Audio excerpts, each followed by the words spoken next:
दोस्तों, स्वागत है आपका हमारे चैनल आर के वर्मा में। प्रातः काल का समय था। बुलाकी दास और गंगाराम पटेल सोने से उठने के बाद अपने नित्य कर्म से फारिग हुए। सब सामान संभाला और कुछ नाश्ता किया।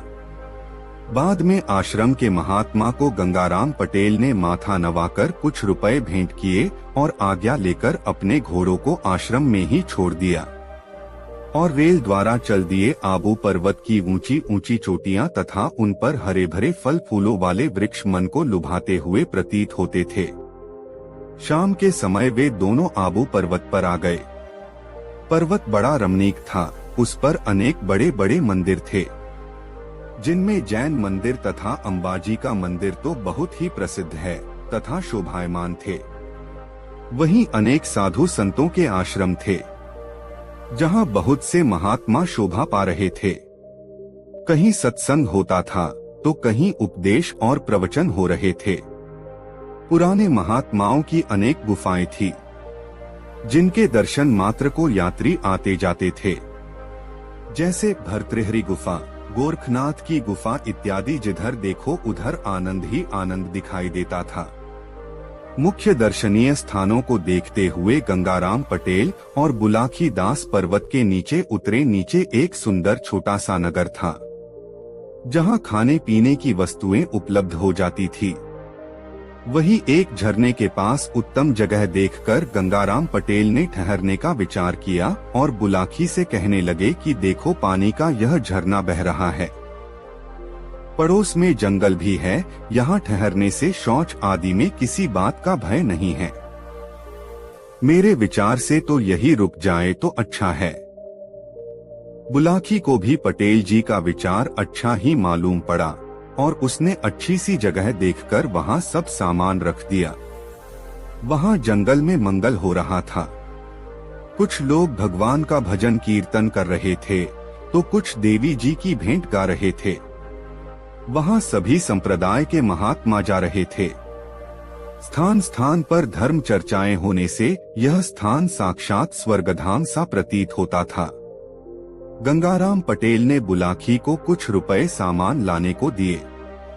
वह बस्ती में सामान लेने के लिए गया। वह इधर उधर देखता जाता था कि उसे कोई ऐसी अनोखी बात दिखे जिसे जाकर पटेल जी से पूछे। वह देखते देखते बहुत दूर निकल गया। उसे कोई भी अनोखी बात दिखाई नहीं दी। घूमते घूमते उसे अंधेरा हो गया था, इसलिए उसने जल्दी से खाने का सब सामान खरीद लिया और जब अपने ठहरने के स्थान की ओर चला आ रहा था तो आज उसका चित्त कुछ उदास जैसा था, क्योंकि उसने कोई अनोखी बात नहीं देखी थी। वह सोच रहा था कि रोज की भांति मैं आज पटेल जी से क्या पूछूंगा। यही विचार करता हुआ वह बस्ती के बाहर आया। यहाँ से उसके ठहरने का स्थान थोड़ी ही दूर था। अंधेरे में जब अपने दाहिनी ओर नजर डाली तो उसे एक बहुत बड़ा तालाब दिखाई दिया। वह तालाब की ओर देख ही रहा था कि उसे आकाश मार्ग में कुछ प्रकाश होता हुआ दिखाई दिया, जो धीरे धीरे उसी की ओर आ रहा था। यह देखकर उसे बहुत कौतूहल हुआ। थोड़ी देर में उसने देखा कि वहाँ एक उड़न खटोला रुका और उसमें से स्वर्ण कुंडल और राजसी वस्त्र धारण किए हुए एक पुरुष उतरा। तब उसकी समझ में आया कि उसे जो प्रकाश दूर से दिखाई दे रहा था, इसी खटोले से उतरने वाले महापुरुष के मुख्य मंडल की ज्योति थी। वह पुरुष उड़न खटोले से उतरकर 3-4 कदम चला होगा कि वही पास खड़े एक मुर्दे के पास पहुंच गया। पुरुष अपने हाथ में एक फरसा लिए हुए था। उसी से वह उस लाश में से मांस काट काट कर खाने लगा और जब उसका पेट भर गया तो तालाब से जल पिया और अपने उड़न खटोले में बैठ गया। उड़न खटोला ऊपर को उड़ गया। इस तरह वह तेजस्वी पुरुष जिधर से आया था उधर को ही चला गया। इसके बाद जो कटी कटी लाश वहाँ पड़ी थी वह भी गायब हो गई। यह सब कुछ देखकर बुलाकी दास के आश्चर्य की सीमा न रही।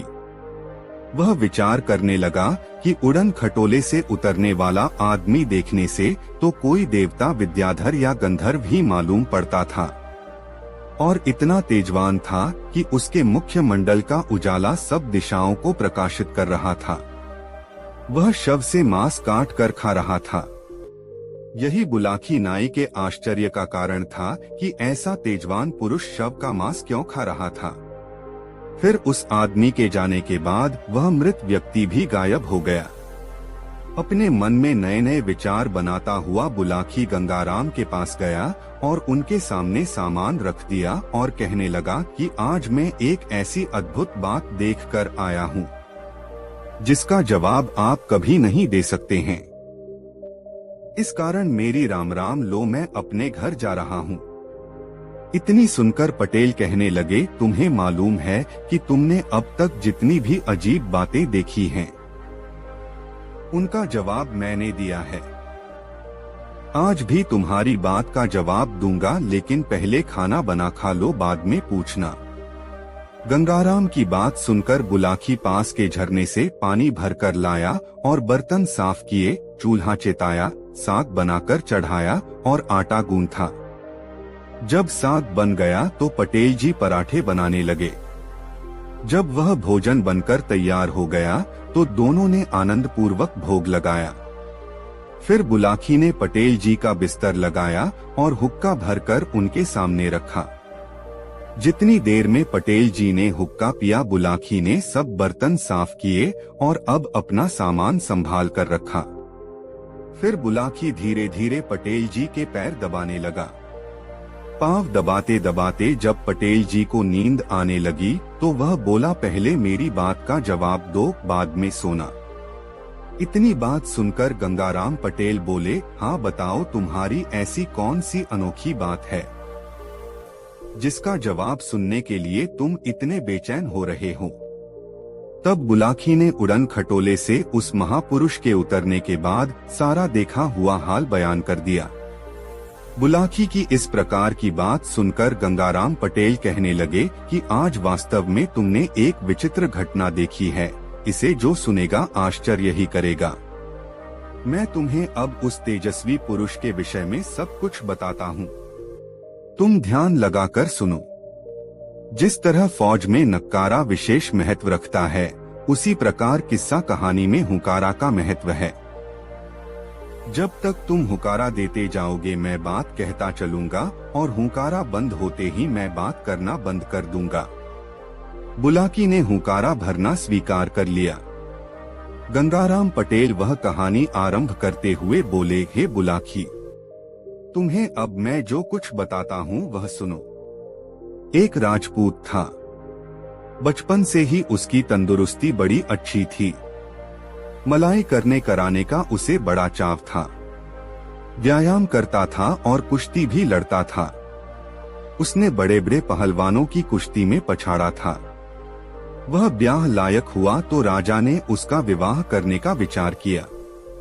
जब राजकुमार को यह बात मालूम हुई तो उसने कहा, दोहा ब्याह रचाने का पिता, छोड़े आप विचार। ब्रह्मचर्य पालन करूं, ली मैंने चित्तार। इस पर राजा ने राजकुमार से कहा, दोहा बिन ब्याह के सुत मेरे चले न वंश अगार। ब्याह रचा ओहे कुमार बना रहे परिवार। राजा बोला, हे पुत्र, तुम मेरे इकलौते पुत्र हो। अगर ब्याह नहीं करोगे तो हमारा वंश डूब जाएगा। इस प्रकार राजा ने समझा बुझाकर उसका विवाह कर दिया। थोड़े दिन बाद राजा का स्वर्गवास हो गया और राजकुमार को राजगद्दी मिली। पुत्र होने के बाद उसका मन राजकाज में नहीं लगता था। वह सांसारिक जीवन से मुक्त होकर भगवान का भजन कर मुक्त पद प्राप्त करना चाहता था। उसके बाद उसने अपनी पत्नी और मंत्रियों को राजकाज सौंप दिया। अपने नगर निवासियों तथा पारिवारिक जनों को समझा बुझा और धीरज बंधाकर राज्य छोड़कर चला गया। उसने इधर उधर तीर्थों के दर्शन किए और पवित्र सरिता सरोवरों में स्नान किया। एक अच्छे महात्मा को गुरु बनाकर उनसे दीक्षा ली। वह संत समाज में विचरण करने लगा। वह एक बड़ा सदाचारी व्यक्ति था। उसकी आत्मा पवित्र थी। उसने कभी किसी पर स्त्री को बुरी नजर से भी नहीं देखा था। जब वह इस प्रकार देश के सभी तीर्थ कर चुका और उसकी विचरण करने की इच्छा समाप्त हो गई, तो वह एक पर्वत पर आया और सुंदर तालाब एकांत में देखा तो वहां रहकर उसने तपस्या करने का विचार किया। जब उसे भूख लगती थी तो फल फूल लाकर खा लेता था और सरोवर से पानी पी लेता था। भगवान के भजन में तल्लीन रहने से उसके मुख पर तेज चमकने लगा था। उसने कभी किसी प्राणी को कष्ट नहीं पहुंचाया, किंतु इतना सब कुछ करने पर भी उसने कभी साधु महात्मा दीन अथवा अतिथि को खाने के लिए नहीं पूछा। खुद अपनी भूख का ध्यान रखा और परलोक सुधारने के उपाय में लगा रहता। कोई साधु संत अगर उसके आश्रम पर आज ही जाता था तो वह उससे खाने को नहीं पूछता था और एकांत में बैठकर अकेला अपना पेट भर लेता था। दीर्घकाल तक जीवित रहने के पश्चात उसकी आयु जब पूरी हुई तो धर्मराज के दूत उसे अपने दिव्य रथ में बैठकर दिव्य लोक में ले गए। अपने कर्मों के फल से उसे उत्तम लोक की प्राप्ति हुई। सुंदर स्त्री तथा वाहन वैभव सब उसको वहां प्राप्त था, परंतु वहां उसे खाने को कुछ भी नहीं मिला करता। कुछ समय तो उसने भूखे रहकर बिताया। एक दिन ब्रह्मा जी से जाकर उसने निवेदन किया कि मुझे उत्तम लोक, धन, वाहन, वैभव तथा स्त्री आज सर्व सुख तो प्राप्त हैं, परंतु मेरे खाने के लिए कुछ भी नहीं है, इसका क्या कारण है?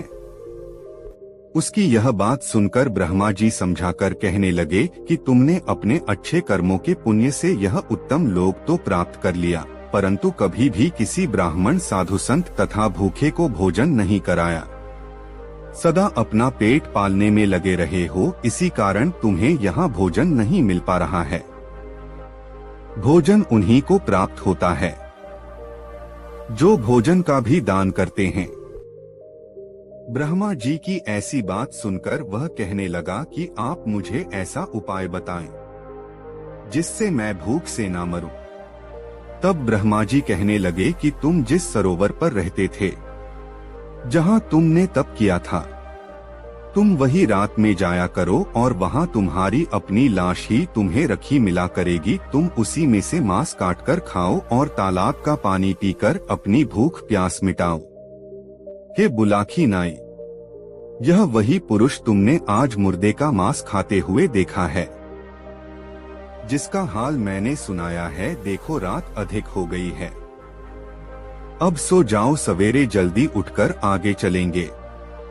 जब बुलाकी नाई ने गंगाराम पटेल के साथ द्वारिका, सुदामापुरी, सोमनाथ, मालिका तीर्थ तथा सत्ताधार आदि के दर्शन कर लिए और लौटने का विचार किया तो गंगाराम पटेल कहने लगे, दोहा होता है ना हर जगह आना बारंबार, आए हैं तो देख लें चल कर के गिरनार।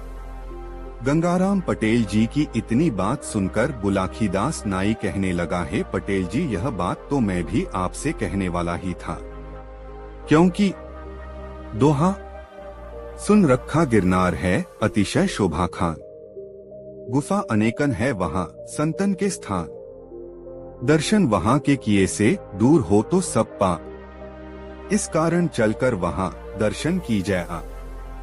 आपस में ऐसी सलाह मिलाकर बुलाखी नाई ने सब सामान तैयार किया और अपना प्रस्थान गिरनार को किया। चलते चलते वह नरसी जी की पावन जन्मभूमि जूनागढ़ में पहुंच गए। वहां उन्होंने दामोदर कुंड में स्नान किया।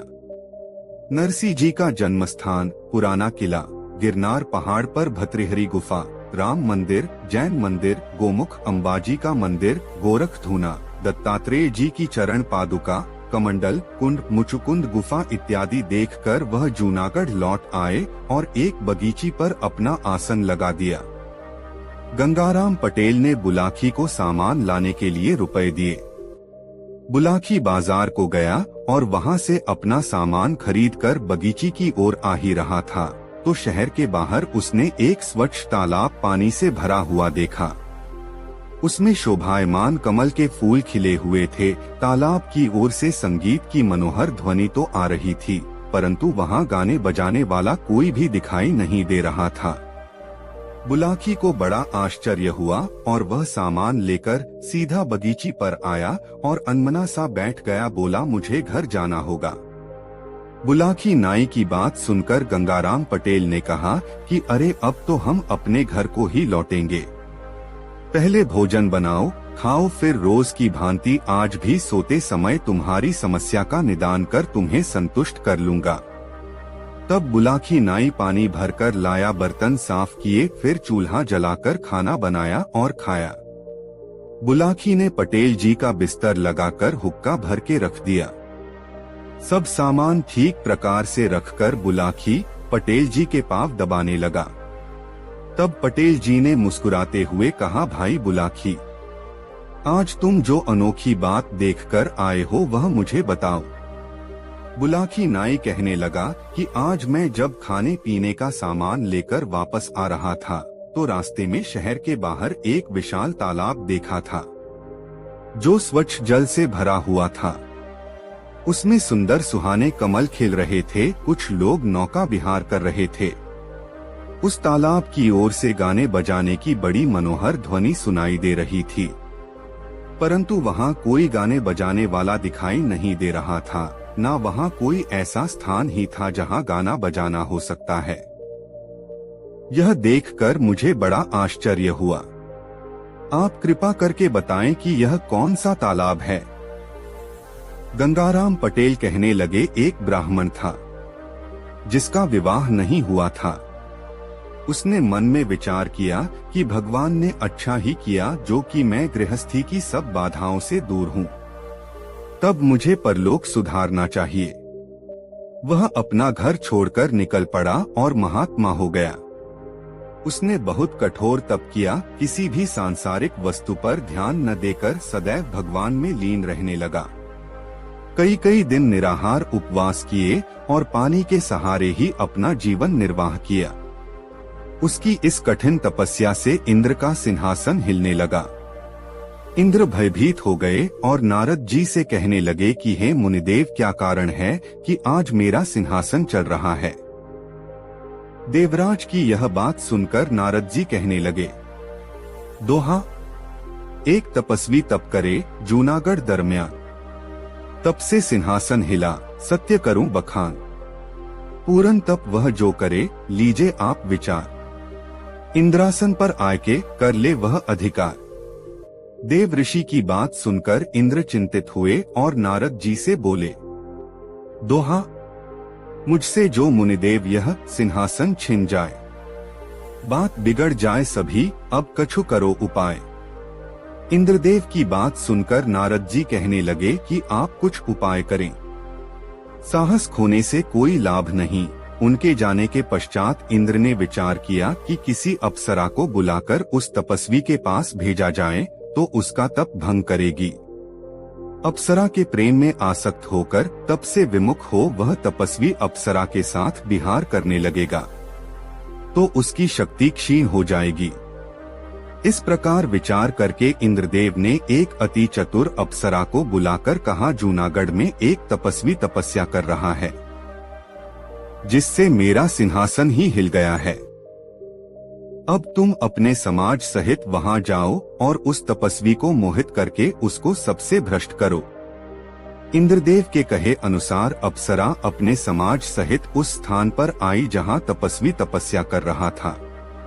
उसने अपनी माया से एक सुंदर उपवन और एक विस्तृत सुंदर सरोवर की रचना की जिसमें सुंदर कमल के फूल खिले हुए थे और भंवरे गुंजन कर रहे थे। इसके बाद उस सुंदर उपवन में अपने साथियों के सहित अप्सरा ने संगीत आरंभ किया था, जिन्होंने नाना प्रकार के साज बजाए। अप्सरा ने पंचम स्वर में मन को मोहने वाली रागिनी गाई तो सारा उपवन गूंज उठा और जो तपस्वी समाधि लगाए बैठा था उसकी समाधि टूट गई और उसका ध्यान और अप्सरा के संगीत की ओर गया। वह तपस्वी अपना आसन छोड़कर उधर को चल दिया जिधर से अप्सरा के गाने की मधुर आवाज आ रही थी। जब तपस्वी अप्सरा के निकट पहुंचा तो अप्सरा ने उसको कनखियों से देखा। अब उसने और भी अधिक मधुर गायन से उसके चित्त को अपनी ओर आकर्षित किया। जिसके बाद तपस्वी भगवान का ध्यान करना बिल्कुल भूल गया और उस अप्सरा के वशीभूत हो कहने लगा, कुंडली, बतला दे तू कौन है, हे मृगनयनी नारी। भूला मैं जब तब सभी तेरी छटा निहारी, तेरी छटा निहारी हृदय में मैं अपने हर्षाया। सुन तेरा संगीत यहाँ तक आसन से आया, एक बार फिर मुझे रागिनी मधुर सुना दे। आई है किस लिए यहाँ पर तू बतला दे। तपस्वी की इतनी बात सुनकर अप्सरा कहने लगी, कुंडली, आई हूँ स्वर्गलोक से, सुन तपस्वी चितलाए। सेवा करने आपकी स्वामी दिया पठाए, स्वामी दिया पठाए, दर्श कर चित हर्षाया। धन्य हमारा भाग आपका दर्शन पाया, जो कुछ आज्ञा देव करूं तो अब हूँ सेवकाई। इच्छा पूर्ण करन आपकी हूँ मैं आई। अप्सरा की ऐसी बात सुनकर तपस्वी बड़ा आनंदित हुआ। बोला, मैंने अब तक संसार में तुम्हारे समान सुंदर स्त्री नहीं देखी और न कोई ऐसा सुरीला संगीत सुना है। मेरा मन तुम्हारी सुंदरता को देखकर ऐसा मोहित हो गया है कि मैं यही चाहता हूँ कि तुम सदा मेरे नेत्रों के सामने रहो और अपने मधुर संगीत द्वारा मेरी इच्छा पूर्ण करती रहो। तपस्वी की यह बात सुनकर अप्सरा कहने लगी, आप एक तपस्वी हैं, आपकी इच्छा पूरी करना तो मेरा परम कर्तव्य तथा धर्म है। मैं आपकी आज्ञा को शिरोधार्य कर पालन करूंगी। अब आप मुझे सेवा की आज्ञा तो दीजिए, मैं वही करूंगी जिसे करके आपको सुख पहुँचे। अप्सरा की यह बात सुनकर तपस्वी कहने लगा, यदि तुम यहाँ उपवन में रह अपने संगीत एवं सहवास से मेरी इच्छा पूरी करोगी तो समाज वाले देखकर हंसेंगे। आथ किसी अदृश्य स्थान में तुम मेरी कुछ समय तक इच्छा पूरी कर सको तो मैं अपने को अत्यंत भाग्यशाली समझूंगा। अप्सरा ने यह बात सुनी तो समझ गई कि अब तो तपस्वी मेरे वश में है, इससे अपने बिगाड़ का कुछ भय नहीं और अब मैं आसानी से इंद्रदेव का कार्य पूरा कर सकूंगी। वह कहने लगी, मैं कोई साधारण स्त्री नहीं हूँ, स्वर्गलोक की रहने वाली हूँ। अब तक मैं किसी पुरुष पर मोहित नहीं हुई हूँ और न किसी के साथ विहार ही किया है। यदि आप सदैव मेरे साथ विहार करने का प्रण करें तो मैं आपकी इच्छा पूरी कर सकती हूँ, नहीं तो अपने स्थान को चली जाऊंगी। अप्सरा की इतनी बात सुनकर तपस्वी बोला कि मेरी भी यही इच्छा है जो तुम्हारी है। मेरा भी विवाह नहीं हुआ और न मैंने अब तक किसी स्त्री पर दृष्टि डाली है। मेरी इच्छा है कि मेरा तुमसे आजीवन विहार होता रहे तो अच्छा है। इतनी सुनकर अप्सरा कहने लगी कि ऐसा सुख तो आप जैसे बड़े तपस्वी जनों को ही प्राप्त हो सकता है, सबको नहीं। अब मैं आप जैसी इच्छा कर रहे हैं वैसा ही सदैव करूंगी। अपने मन में विचार कर अप्सरा ने इंद्रदेव के कार्य को सिद्ध करने का उचित उपाय किया। उस सरोवर के नीचे उसने अपनी माया से एक ऐसे बहुत सुंदर भवन की रचना की जो कि दिखाई नहीं देता था।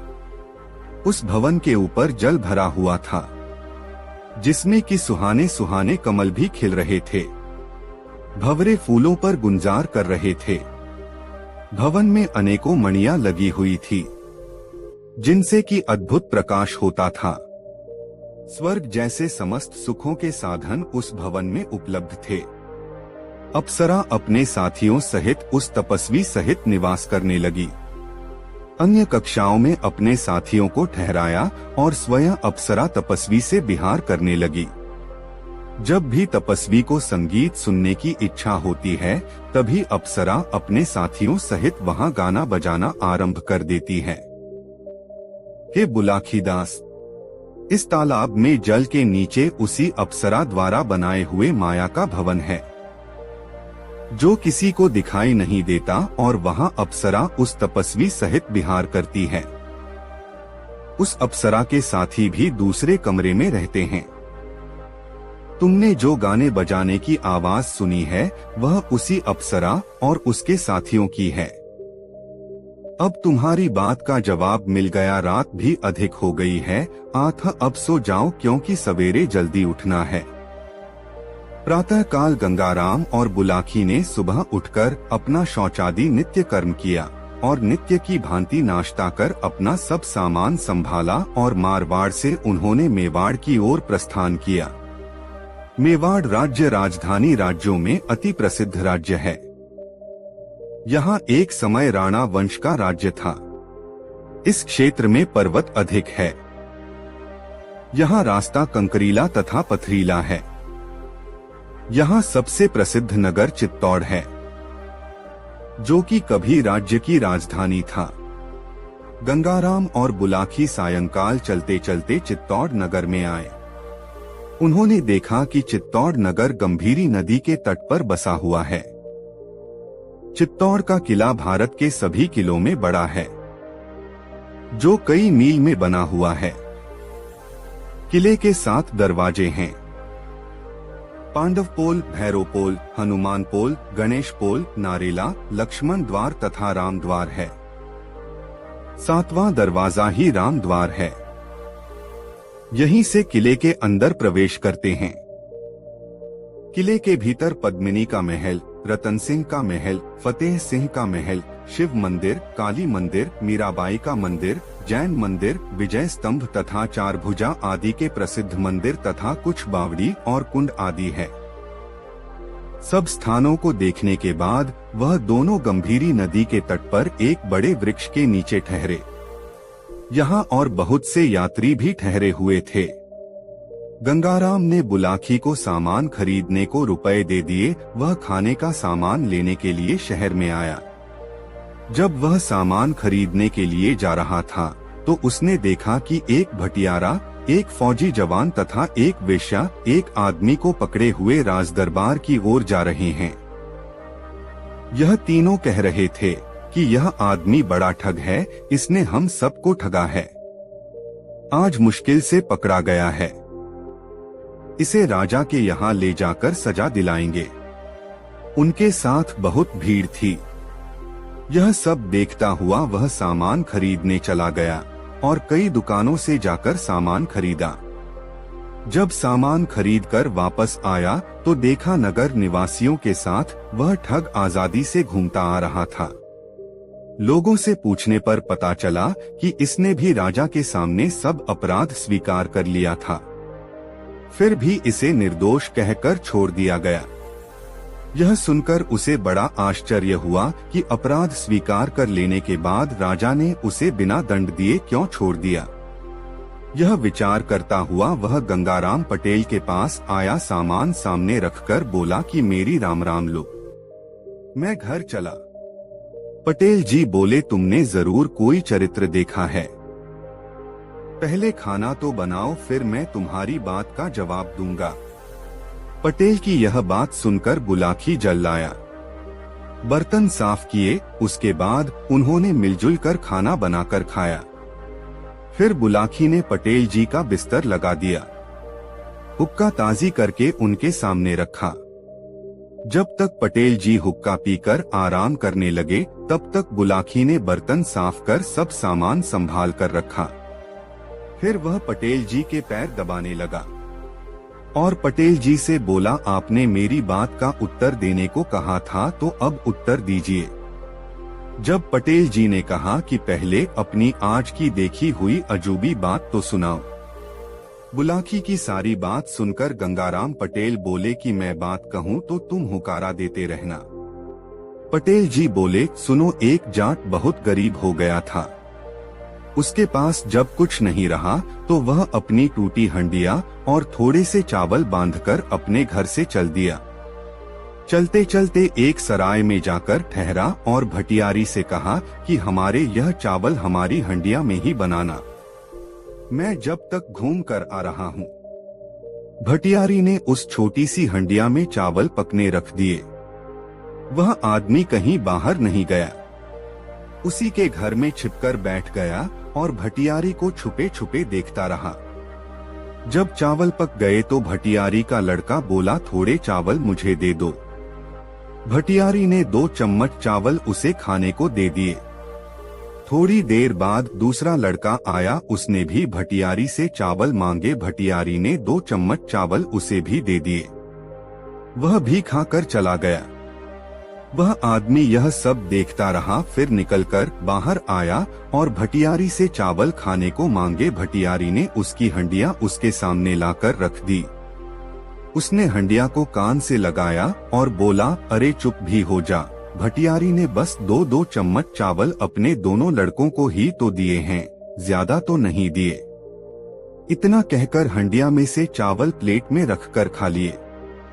जब वह चावल खा चुका तो भटियारी बोली कि तुम यह क्या कर रहे थे। भटियारी ने दोनों लड़कों को 2-2 चम्मच चावल दिए। इतनी सुनकर वह आदमी बोला, दोहा, हंडिया जादू की भरी, कहती है सब हाल। चोरी सारी कान में, बतलाती तत्काल। जब उस आदमी की यह सुनी तो भटियारी ने सोचा कि यह हंडिया तो वास्तव में जादू की है। मैंने जो चावल निकाले वह इसने बता दिए, मेरे यहाँ तो अधिक चोरी होती है। अगर यह हंडिया मुझे मिल जाए तो मैं चोरी का पता लगा लिया करूंगी। ऐसा विचार कर वह कहने लगी, दोहा, हंडिया दे दे, यह मुझे होए बड़ा एहसान। इसकी कीमत अभी मैं नकद करूं भुगतान। भटियारी की यह बात सुनकर हंडिया का मालिक बोला, दोहा, 100 रुपया का मोल है, सुन भटियारिन बात। लेना जो चाहे इसे, 100 रुपया धर हाथ। भटियारिन को हंडिया से मोह हो गया था। उसने 100 चांदी के रुपए लाकर उसे दिए और हंडिया अपने हाथ में ले ली। वह आदमी 100 रुपए लेकर वहां से बड़ी जल्दी चला गया। इतने में ही भटियारी का पति आया तो भटियारी ने उसे हंडिया दिखाई और कहा कि यह 100 रुपए में खरीदी है। भटियारिन की बात सुनकर भटियारे को क्रोध हो गया और बोला, यह फूटी हंडिया 100 की बताती है। उसने उठाकर वह हंडिया जमीन पर दे मारी तो वह टुकड़े टुकड़े हो गई। उस भटियारी ने उसे चोरी बताने वाली करामात बताई तो भटियारा बोला, वह कोई ठग था जो तुझे 100 रुपए में फूटी हंडिया देकर ठग ले गया है। अब मैं जाता हूँ, उसे पकड़कर रुपए वसूल कर लूंगा। यह कहकर भटियारा लाठी ले लोगों के बताए हुए रास्ते पर उस ठग की तलाश में जंगल की ओर चल दिया। ठग 100 रुपए लेकर जंगल के रास्ते जा रहा था कि एक रीछ ने उसे देखा और रीछ उसके पीछे दौड़ा। वह भागकर एक पेड़ की ओट में हो गया। पेड़ के दूसरी ओर से रीछ ने उसे पकड़ने को अपने हाथ बढ़ाए, परंतु उस आदमी ने रीछ के दोनों हाथ पकड़ लिए। बीच में ही पेड़ था। रीछ और वह आदमी पेड़ के चारों ओर घूम रहे थे। वह आदमी सोचता था कि यदि मैं रीछ के हाथ छोड़ दूंगा तो रीछ अवश्य मुझे मार डालेगा। इतने में उसकी अंटी से 20 रुपए निकलकर पेड़ के इधर उधर गिर गए। उसी समय घोड़े पर सवार एक फौजी जवान उधर से निकला। उसने रीछ और उस आदमी को पेड़ के चारों ओर घूमते देखा तो वह समझ गया कि रीछ इसे मार डालेगा। यह विचार कर उसने अपनी बंदूक रीछ को मारने को उठाई। यह देखकर आदमी बोला, दोहा, रीछ पालतू तू है मेरा, सुनो लगाकर कान। मनमानी देता है रकम, देखो स्वयं प्रमाण। यह रुपया अकेले में निकालता है। तुमको आया हुआ देखकर इसने रुपया देना बंद कर दिया है। अब तक तो मैं सैकड़ों रुपया पैदा कर लेता। घोड़े के सवार ने जब यह बात सुनी और 20 रुपए पड़े भी देखे तो उसने समझा कि वास्तव में रीछ करामाती है। रुपया इसके पेट में भरे हैं। अगर यह मुझे मिल जाए तो मैं मनमानी रकम कमा लूं।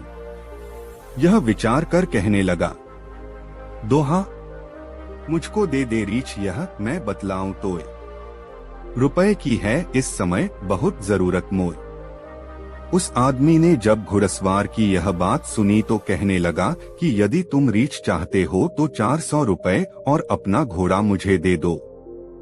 मैं तुम्हें रीछ के हाथ पकड़ा दूंगा। मेरे चले जाने के बाद जितना रुपया चाहो तो रीछ से निकलवा लेना। हाँ, जो यह 20 रुपए जमीन पर पड़े हैं इन्हें भी मैं ले जाऊंगा। सवार के पास 300 रुपए थे। कहने लगा कि मेरे पास सिर्फ 300 रुपए हैं, तुम मुझे रीछ दे दो। उसने घुड़सवार की बात मान ली। फौजी ने घोड़े से उतरकर 300 रुपए जमीन पर रख दिए और उसने रीछ के हाथ कसकर पकड़ लिए। उस आदमी ने रीछ को छोड़ने के बाद 300 रुपए और 20 रुपए जो जमीन पर पड़े थे उठाए और घोड़े पर चढ़कर भाग गया। अब फौजी जवान रीछ के हाथ पकड़े पेड़ के चारों ओर घूम रहा था। जब रीछ से 1 रुपया भी ना निकला तो वह अपनी भूल पर पछताया। अगर रीछ को छोड़ता है तो रीछ उसे मार डालेगा। इस कारण वह उसके हाथ पकड़े पेड़ के चारों ओर घूमता रहा। इतने में वह भटियारा बोला, वह आदमी जो तुम्हारा घोड़ा और रुपया ले गया बड़ा ठग है। हमारे यहाँ 100 रुपए में फूटी हंडिया दे आया है। तुम यह तो सोचो कि रीछ के पेट में रुपया कहाँ से आए। यह कहकर उसने अपनी लाठी से रीछ को मार डाला और फौजी के प्राण बचाए। अब वह भटियारा तथा फौजी दोनों उसको पकड़ने के लिए घोड़े के पांव के निशान देखते हुए चल दिए।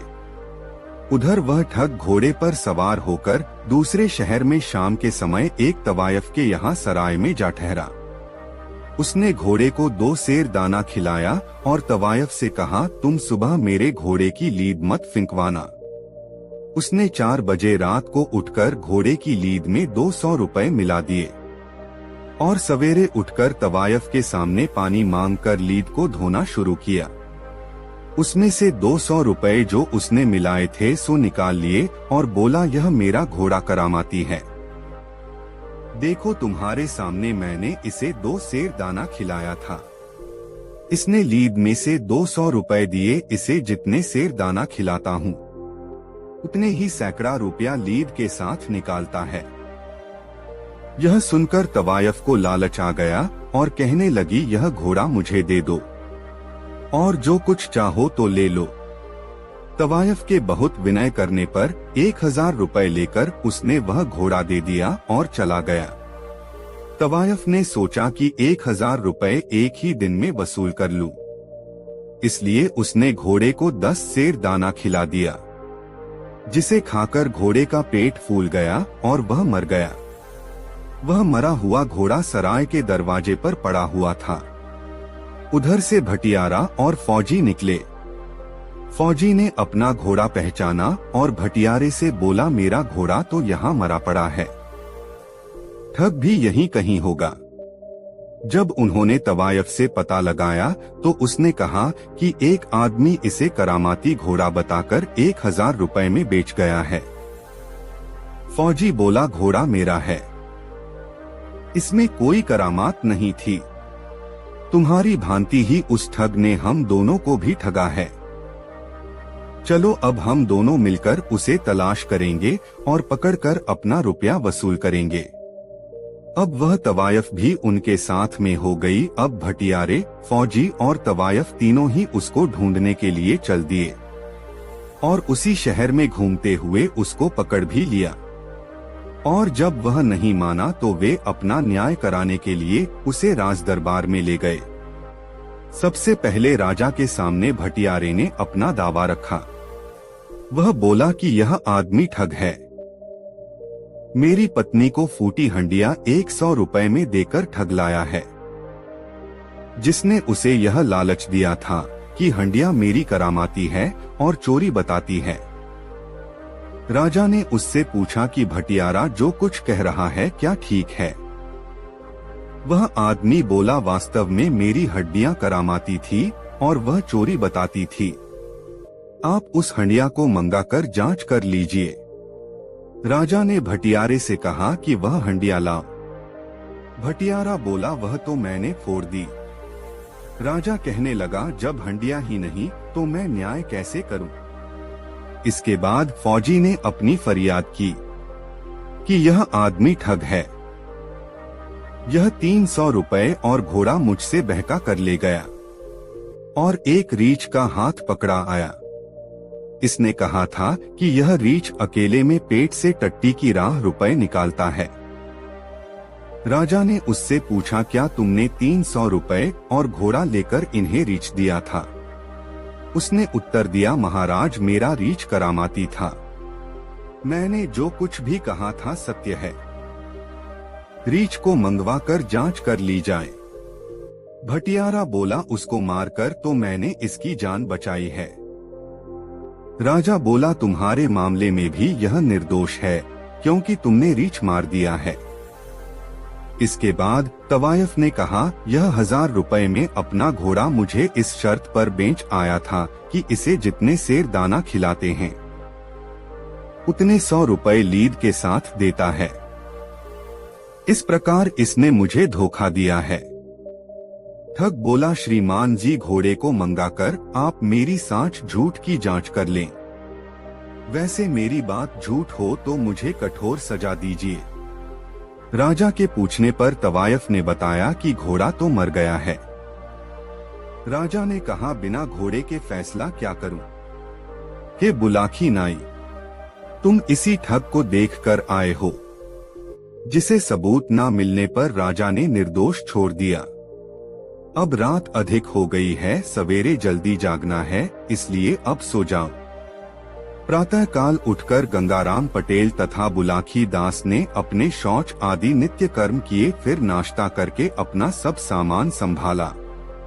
उसके बाद जूनागढ़ से प्रस्थान किया। रास्ते में उन्होंने देखा कि इस क्षेत्र में निवास बड़े धार्मिक, दयालु और धनाढ्य हैं। उन्होंने रास्ते में बहुत से मंदिर भी देखे जहां सदाव्रत लगे हुए थे। वहीं महात्माओं तथा भूखे लोगों को भोजन दिया जाता था। इस प्रकार अनेक प्राकृतिक दृश्यों को देखते हुए वह भावनगर में आए। भावनगर गुजरात का एक प्रसिद्ध शहर है। यहाँ शहर के किनारे एक सुंदर बाग में आकर ठहरे।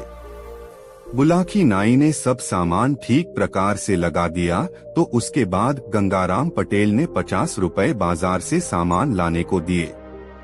बुलाखी दास खाने का सामान लेकर बाजार से जिस समय वापस आ रहा था तो उसने देखा कि एक बहुत बड़ा जुलूस निकल रहा है। उसमें एक वृद्ध पुरुष तथा एक वृद्ध महिला भी थी। इनका एक स्थान पर अभिनंदन हो रहा था। बुलाखी दास ने वहां खड़े हुए लोगों से पूछा कि यह जुलूस किस कारण से निकाला जा रहा है। लोगों ने उसे बताया कि यह वृद्ध और वृद्धा दोनों पति पत्नी हैं। कई साल पहले इन्हें मृत घोषित कर दिया था। यह शहर के प्रसिद्ध सेठ और सब जनता के प्रिय तथा हितकारी हैं। इनके मरने के समाचार है। सब जनता बहुत दुखी थी, परंतु आज यह जीवित यहाँ आए हैं तो जनता ने इसी उपलक्ष्य में इनका जुलूस निकालकर खुशी मनाई है। जगह जगह दोनों का अभिनंदन हो रहा है। बुलाखी दास को यह बात सुनकर बड़ा आश्चर्य हुआ और वह कहने लगा कि कई साल पहले जो व्यक्ति मर चुके थे आज भी जीवित कैसे हो गए हैं और उनका जुलूस इस उत्साह से क्यों निकल रहा है। अपने मन में विचार करता हुआ बुलाखी नाई सामान लेकर पटेल जी के पास आया और उनके सामने सामान रखकर कहने लगा, पटेल जी अब तो मुझे आज्ञा दो। इतनी सुनकर गंगाराम पटेल कहने लगे कि मालूम होता है तुम कोई अजूबा चरित्र देखकर आए हो, तभी यह बात कह रहे हो। अब तुम पहले तो खाना बनाओ, खाओ, रोज की भांति सोते समय मैं तुम्हारी बात का जवाब दूंगा। गंगाराम पटेल की बात सुनकर बुलाखी दास पानी भर कर लाया, चूल्हा जलाया, फिर दोनों ने मिलकर भोजन बनाकर खाया। बुलाखी नाई पटेल जी का बिस्तर लगा दिया और हुक्का भरकर उनके सामने रख दिया।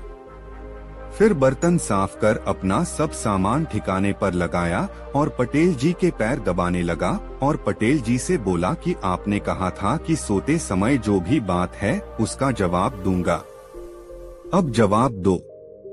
इतनी सुनकर गंगाराम पटेल बोले, बताओ तुमने आज क्या अनोखी बात देखी है। इतना सुनकर बुलाखी नाई बाजार में देखा हुआ वह दृश्य बयान कर दिया। इतनी बात बुलाखी नाई ने सुनकर गंगाराम पटेल, देखो फौज में नक्कारा और बात में हुंकार जरूरी है, सो तुम जब हंकारा देते रहोगे तब तक मैं बात कहूँगा, जब हुंकारा देना बंद कर दोगे तो मैं भी बात बंद कर दूंगा। यह कहकर गंगाराम पटेल बात कहने लगे और बुलाकी नाई हुंकारा देने लगा। गंगाराम पटेल जी बोले, इस नगर में एक समय सेठ जीवनलाल रहते थे। चंपा नाम की उनकी पत्नी थी। वह दोनों वृद्ध हो गए थे, परंतु उनके कोई संतान नहीं हुई थी। संतान के दुख में वह दुखी रहते थे। एक दिन चंपा अपने पति से कहने लगी, दोहा, अब तक मेरे हैं प्रभु हुई नहीं संतान, ब्याह दूसरा कीजिए भली करे भगवान। अपनी पत्नी की बात सुनकर सेठ बोले, दोहा, हो करके रहता वही जो विधि रचा विधान, कैसे हो सकती प्रिय बिना भाग्य संतान। हे प्यारी, संतान भाग्य से होती है। यदि मैं दूसरा ब्याह कर लूं और फिर भी संतान ना हो तो क्या होगा, इसलिए ऐसे ही रहना ठीक है। अब तक किसी को बुढ़ापे में ब्याह करके सुख नहीं मिला। इस सेठ ने सेठानी को बहुत समझाया, परंतु वह ब्याह के लिए हठ पकड़ गई। अपनी पत्नी का हठ देखकर थोड़े दिन में एक 20 वर्ष की कन्या से विवाह कर लिया। सेठ जी विवाह कर नई वधू को अपने संग लाए तो दरवाजे पर आकर नई पत्नी कहने लगी, दोहा, अलग रहूंगी सौत से सुनो नाथ चितलाए, कमरा मेरे लिए एक खाली दे कर आए। नई वधू की ऐसी बात सुनकर सेठ कहने लगा, दोहा, पत्नी मेरी वृद्ध है सभी गुणों की खान, मिलकर के उससे रहो पाओ सुख महान। सेठ ने बहुत समझाया मगर नई पत्नी कहने लगी कि एक म्यान में 2 तलवार नहीं समा सकती। सेठ ने परेशान देखकर सब हाल अपनी पहली पत्नी से कहा, जिसे सुनकर उसने एक कमरा नई बहू के लिए अलग रहने को खाली कर दिया। नई बहू उस कमरे में आई और रहने लगी। सेठ का एक मुनीम था जिसकी उम्र लगभग 24 साल की थी। थोड़े दिन में नई बहू की उस मुनीम से आंख लड़ गई तो वह दोनों छिपकर अपनी वासना की तृप्ति करने लगे। मोहल्ले में मुनीम ने खबर कर दी कि सेठ पागल हो गए हैं। धीरे धीरे सेठ के पागल होने की खबर सब नगर में फैल गई। सेठ ने यह बात सुनी तो उसे बड़ा दुख हुआ, परंतु उसकी समझ में कोई बात नहीं आई। सेठ की पहली पत्नी ने मुनीम और सेठ की पत्नी का व्यवहार ताड़ लिया था। वह अपने पति से कहने लगी कि तुम्हारे मुनीम ने तुम्हारे पागल होने की खबर उड़ाई है। उसके नई बहू से दूषित संबंध हैं। यह लोग किसी षड्यंत्र से हम तुम दोनों को मरवाकर आप आनंद से जीवन व्यतीत करना चाहते हैं। सेठ ने कहा कि अब मैं होशियार रहूंगा। मुनीम और सेठ की नई पत्नी आपस में एक साथ रहती थी। एक दिन मुनीम ने सेठ की नई पत्नी को समझाया कि कहीं ऐसा ना हो कि पहली पत्नी को सेठ सभी जायदाद दे दें। इसलिए उचित है कि सेठ से उसकी संपत्ति को अपने हक में लिखवा लूं। सेठ की नई पत्नी ने भी इसका समर्थन किया। मुनीम उस शाम को शराब पीकर आया और एक लिखा हुआ पत्र सेठ के सामने रख दिया। उसने सेठ को पिस्तौल दिखाकर जबरन उस कागज पर हस्ताक्षर करा लिए। सेठ ने मरने के डर से उस पर हस्ताक्षर कर दिए। अब मुनीम और सेठ की नई पत्नी स्वच्छंद होकर रहने लगे। फिर एक दिन मुनीम ने सेठ को भोजन के साथ विष खिलाकर एक बड़े नाले में बहा दिया और दूसरे दिन मोहल्ले में खबर उड़ा दी कि सेठ पागल थे। ना जाने वह रात में कहां चले गए। यह खबर सुनकर लोग बहुत दुखी हुए। अब पहली बहू के दुख का ठिकाना भी ना रहा। बेचारी बहुत रोई मगर क्या करती। एक दिन उस मुनीम ने सेठ के कपड़ों में खून के कुछ दाग लगाकर और हड्डियों का एक पंजर तलाश करके मोहल्ले में एक खबर सुनाई कि जंगल में सेठ की हड्डियां और वस्त्र मिले हैं। ऐसा मालूम होता है कि उन्हें जंगल में कोई जानवर खा गया। मोहल्ले के लोग वहां गए और सेठ के कपड़ों तथा हड्डियों के पंजर को उठा लाए और वैदिक रीति से दाह संस्कार कर दिया। अब सेठ की नई पत्नी और मुनीम पति पत्नी की भांति मकान में निडर होकर रहने लगे। और सेठ की पहली पत्नी को दुख पहुंचाने लगे। वह कहने लगी, मैं सेठ की पत्नी हूँ, उसकी संपत्ति मालिक हूँ। मुझे सेठ के मरने की बात में भी बहुत लोगों का षड्यंत्र दिखता है। मैं यह सब पुलिस को बताऊंगी। यह सुनकर मुनीम और सेठ की नई पत्नी ने विचार किया कि अभी मामला ताजा है, इसलिए थोड़े दिन तो इसे सुख से रखना चाहिए, जिससे यह सेठ को भूल जाए, फिर इसका भी कुछ इंतजाम कर देंगे। यह विचार कर सेठ की नई पत्नी ने बनावटी प्रेम दिखाकर उसकी खुशामद की और कहा, तुम मुझसे बड़ी हो, मैंने बड़ी भूल की है जो तुम्हें कष्ट दिया है। अब कष्ट नहीं दूंगी, तुम्हें बड़ी बहन बनाकर रखूंगी। जिस नाले में सेठ को जहर खिलाकर फेंका गया था, आगे चलकर उसके किनारे एक महात्मा की कुटिया थी। महात्मा की नजर सेठ की लाश पर पड़ी तो उसने उसे निकलवाया। उसने देखा कि यह मरा नहीं है, बल्कि किसी ने जहर खिला दिया है। महात्मा ने जड़ी बूटियों से उसका इलाज किया तो सेठ का विष उतर गया और उसे होश आ गया। महात्मा ने उसे अच्छी तरह रखा, जिससे कुछ दिनों में वह स्वस्थ हो गया। वह सेठ महात्मा का शिष्य होकर उसी स्थान पर भगवान का भजन करने लगा। अब उसका हृदय समाज से ऐसी घृणा करने लगा कि उसने अपने घर जाने का भी विचार छोड़ दिया। उधर मुनीम आनंदपूर्वक सेठ की नई पत्नी के साथ विहार करता रहा। एक दिन उसने पहली पत्नी को भी विष देकर नौकर से रात में उसी नाले में फेंकवा दिया और महल में खबर कर दी कि सेठ की मृत्यु से दुखी होकर उसकी पत्नी भी ना जाने कहां चली गई है। जब यह बात मोहल्ले वालों ने सुनी तो उन्हें बहुत दुख हुआ, परंतु करते भी तो क्या करते।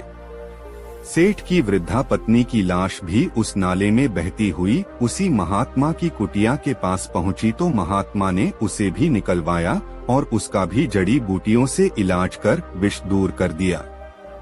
जब उसे होश आया तो सेठ ने बताया कि यह तो मेरी पत्नी है। यह सुनकर महात्मा बहुत प्रसन्न हुआ और स्त्री को भी वही रखा। जब वह स्वस्थ हो गई तो उसने भी उस कुटी पर रहकर भगवान का भजन करने का विचार किया और अपने पति के सहित कुटी पर रहकर भगवान का भजन तथा महात्मा और अपने पति की सेवा करने लगी। महात्मा ने उन दोनों को समझाया कि जल्दी से जल्दी ही ऐसा समय आने वाला है कि मैं तुम्हें इस कुटी से तुम्हारे मकान को ले चलूंगा। पति पत्नी दोनों ने महात्मा की आज्ञा शिरोधार्य मानकर उनके वचनों को मानने का वचन दिया। थोड़े दिन के बाद मुनीम ने सोचा कि सेठ और वृद्ध सेठानी का अंत हो चुका है। मेरी इन बातों का पता सेठ की नई पत्नी को ही है। यदि इसको जान से मरवा दिया जाए तो मैं इस सेठ की सभी जायदाद का अकेला मालिक बन जाऊं। उसने जिस नौकर से सेठ सेठानी को जहर दिलवाया था, उसे 5,000 रुपए देने का वादा करके अपनी ओर मिला लिया। रात में सेठ जी की सोती हुई नई पत्नी को भी चाकू से गोद दिया और उसी नौकर से गड्ढा खोदवाकर उसमें गढ़वा दिया। जब नौकर ने 5,000 रुपए मांगे तो उसे मारने को पिस्तौल दिखा दी। नौकर मुनीम की मनसा समझ गया और वहां से भागकर पुलिस के दफ्तर में गया और सेठ सेठानी को विष देने तथा नई सेठानी को जान से मारने की सभी बातें पुलिस को बताई। पुलिस अधिकारी मकान पर छापा मारकर सेठ की नई पत्नी की लाश गधे से निकालकर मुनीम को गिरफ्तार कर जेल भेज दिया। जब यह समाचार एक दिन महात्मा ने कुटी पर सुना तो उसने सेठ सेठानी को सम्मानपूर्वक उस नगर में भेजा। लोगों ने सेठ सेठानी को पहचानकर बड़ी खुशी मनाई और उसी खुशी में जुलूस निकालकर उनका जगह जगह पर सम्मान किया। हे बुलाखी, लोग सच कहते हैं, बुराई का फल बुरा होता है और भलाई का भला। तुम जिन सेठ सेठानी का सम्मान होते हुए देख आए हो वह यही दोनों पति पत्नी हैं, जिन्हें उनके मुनीम ने षड्यंत्र करके मृत घोषित करवाया था। देखो, बुढ़ापे में ब्याह करना बहुत बुरी बात है। दो पत्नी वाले किसी पुरुष को सुख नहीं मिलता। अब रात बहुत हो गई है, इसलिए सो जाओ। दोस्तों, काशी यात्रा में गंगाराम पटेल और बुलाखीराम दिन भर की यात्रा करते हुए वे दोनों एक नए नगर में पहुंचे और उसी नगर में रात्रि बसेरा करने का निर्णय किया। एक सराय में व्यवस्थित होकर पटेल ने बुलाखीराम को बाजार से खाने पीने का सामान लाने के लिए भेजा। बुलाखीराम लौटा तो एक नई बात फिर उसके पेट में कुलबुला रही थी, जिसे वह शहर में देख आया था। पाठकों, वह नई बात क्या थी? यह गंगाराम पटेल के साथ साथ आप भी जान लीजिए।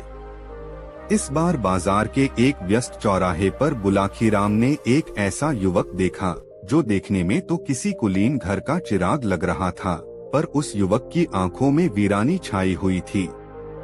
बार बार उसके मुंह से एक ही शब्द निकल रहा था, हाय प्यारी, तू कहाँ है?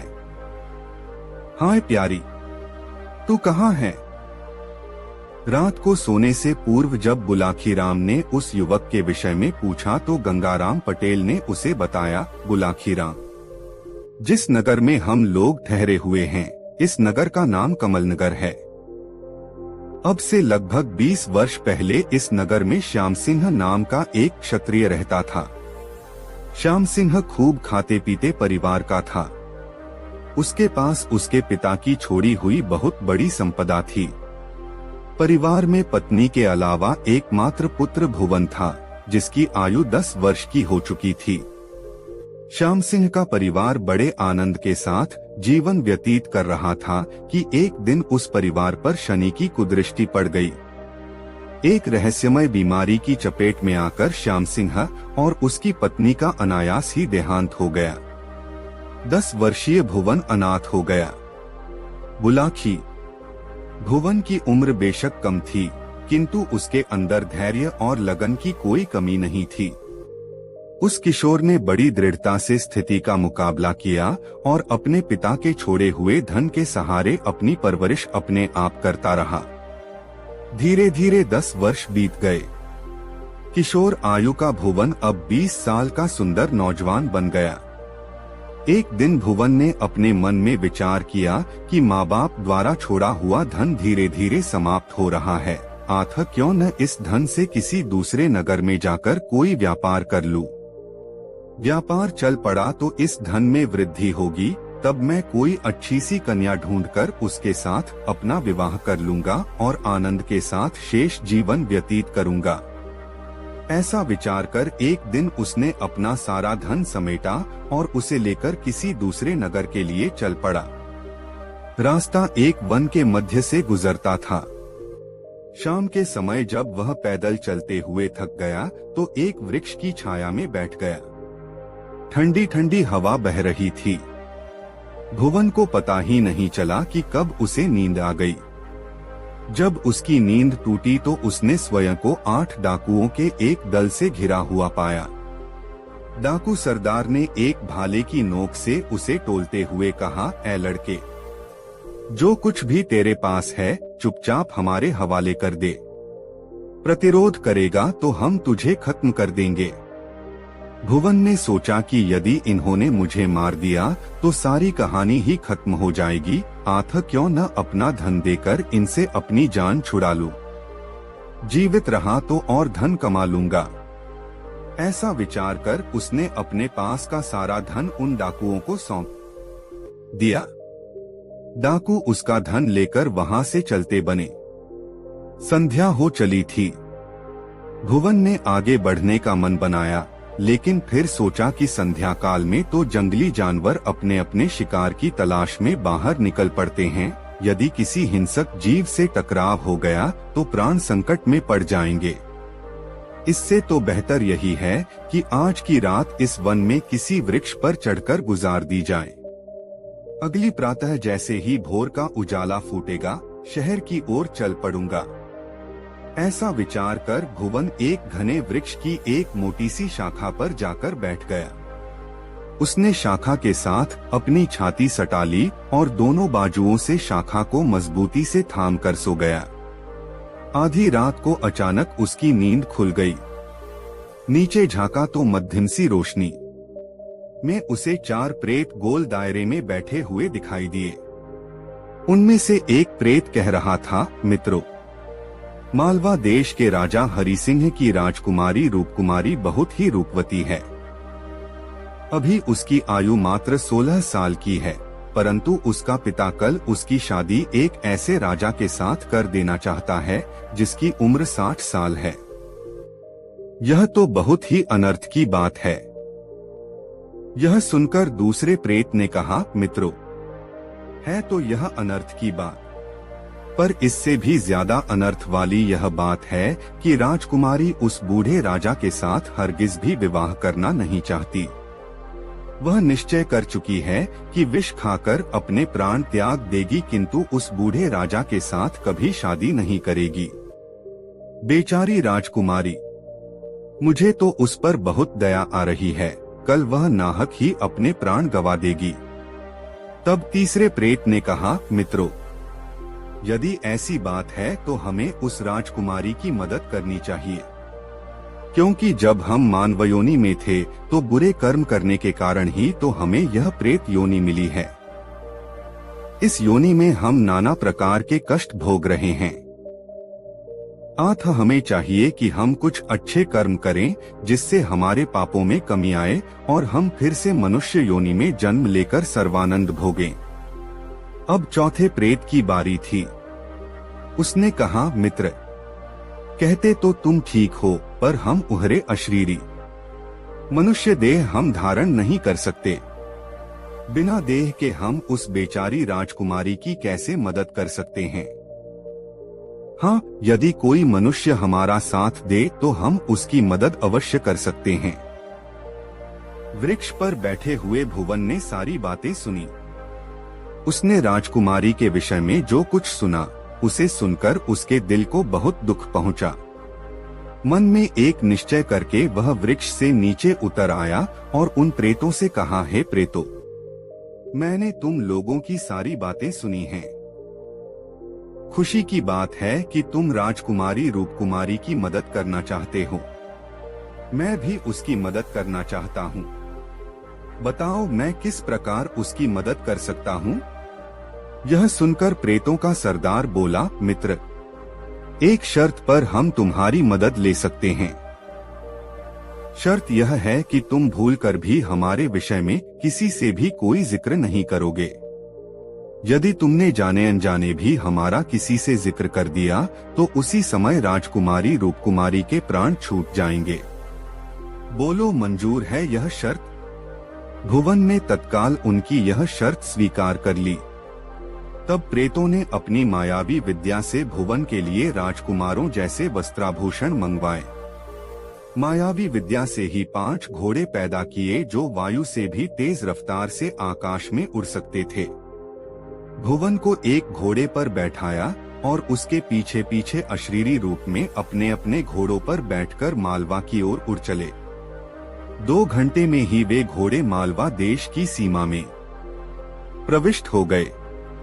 बुलाखी राम, जब वे 5 प्राणी वहां पहुंचे, उस समय राजमहल में अनेक मेहमान ठहरे हुए थे।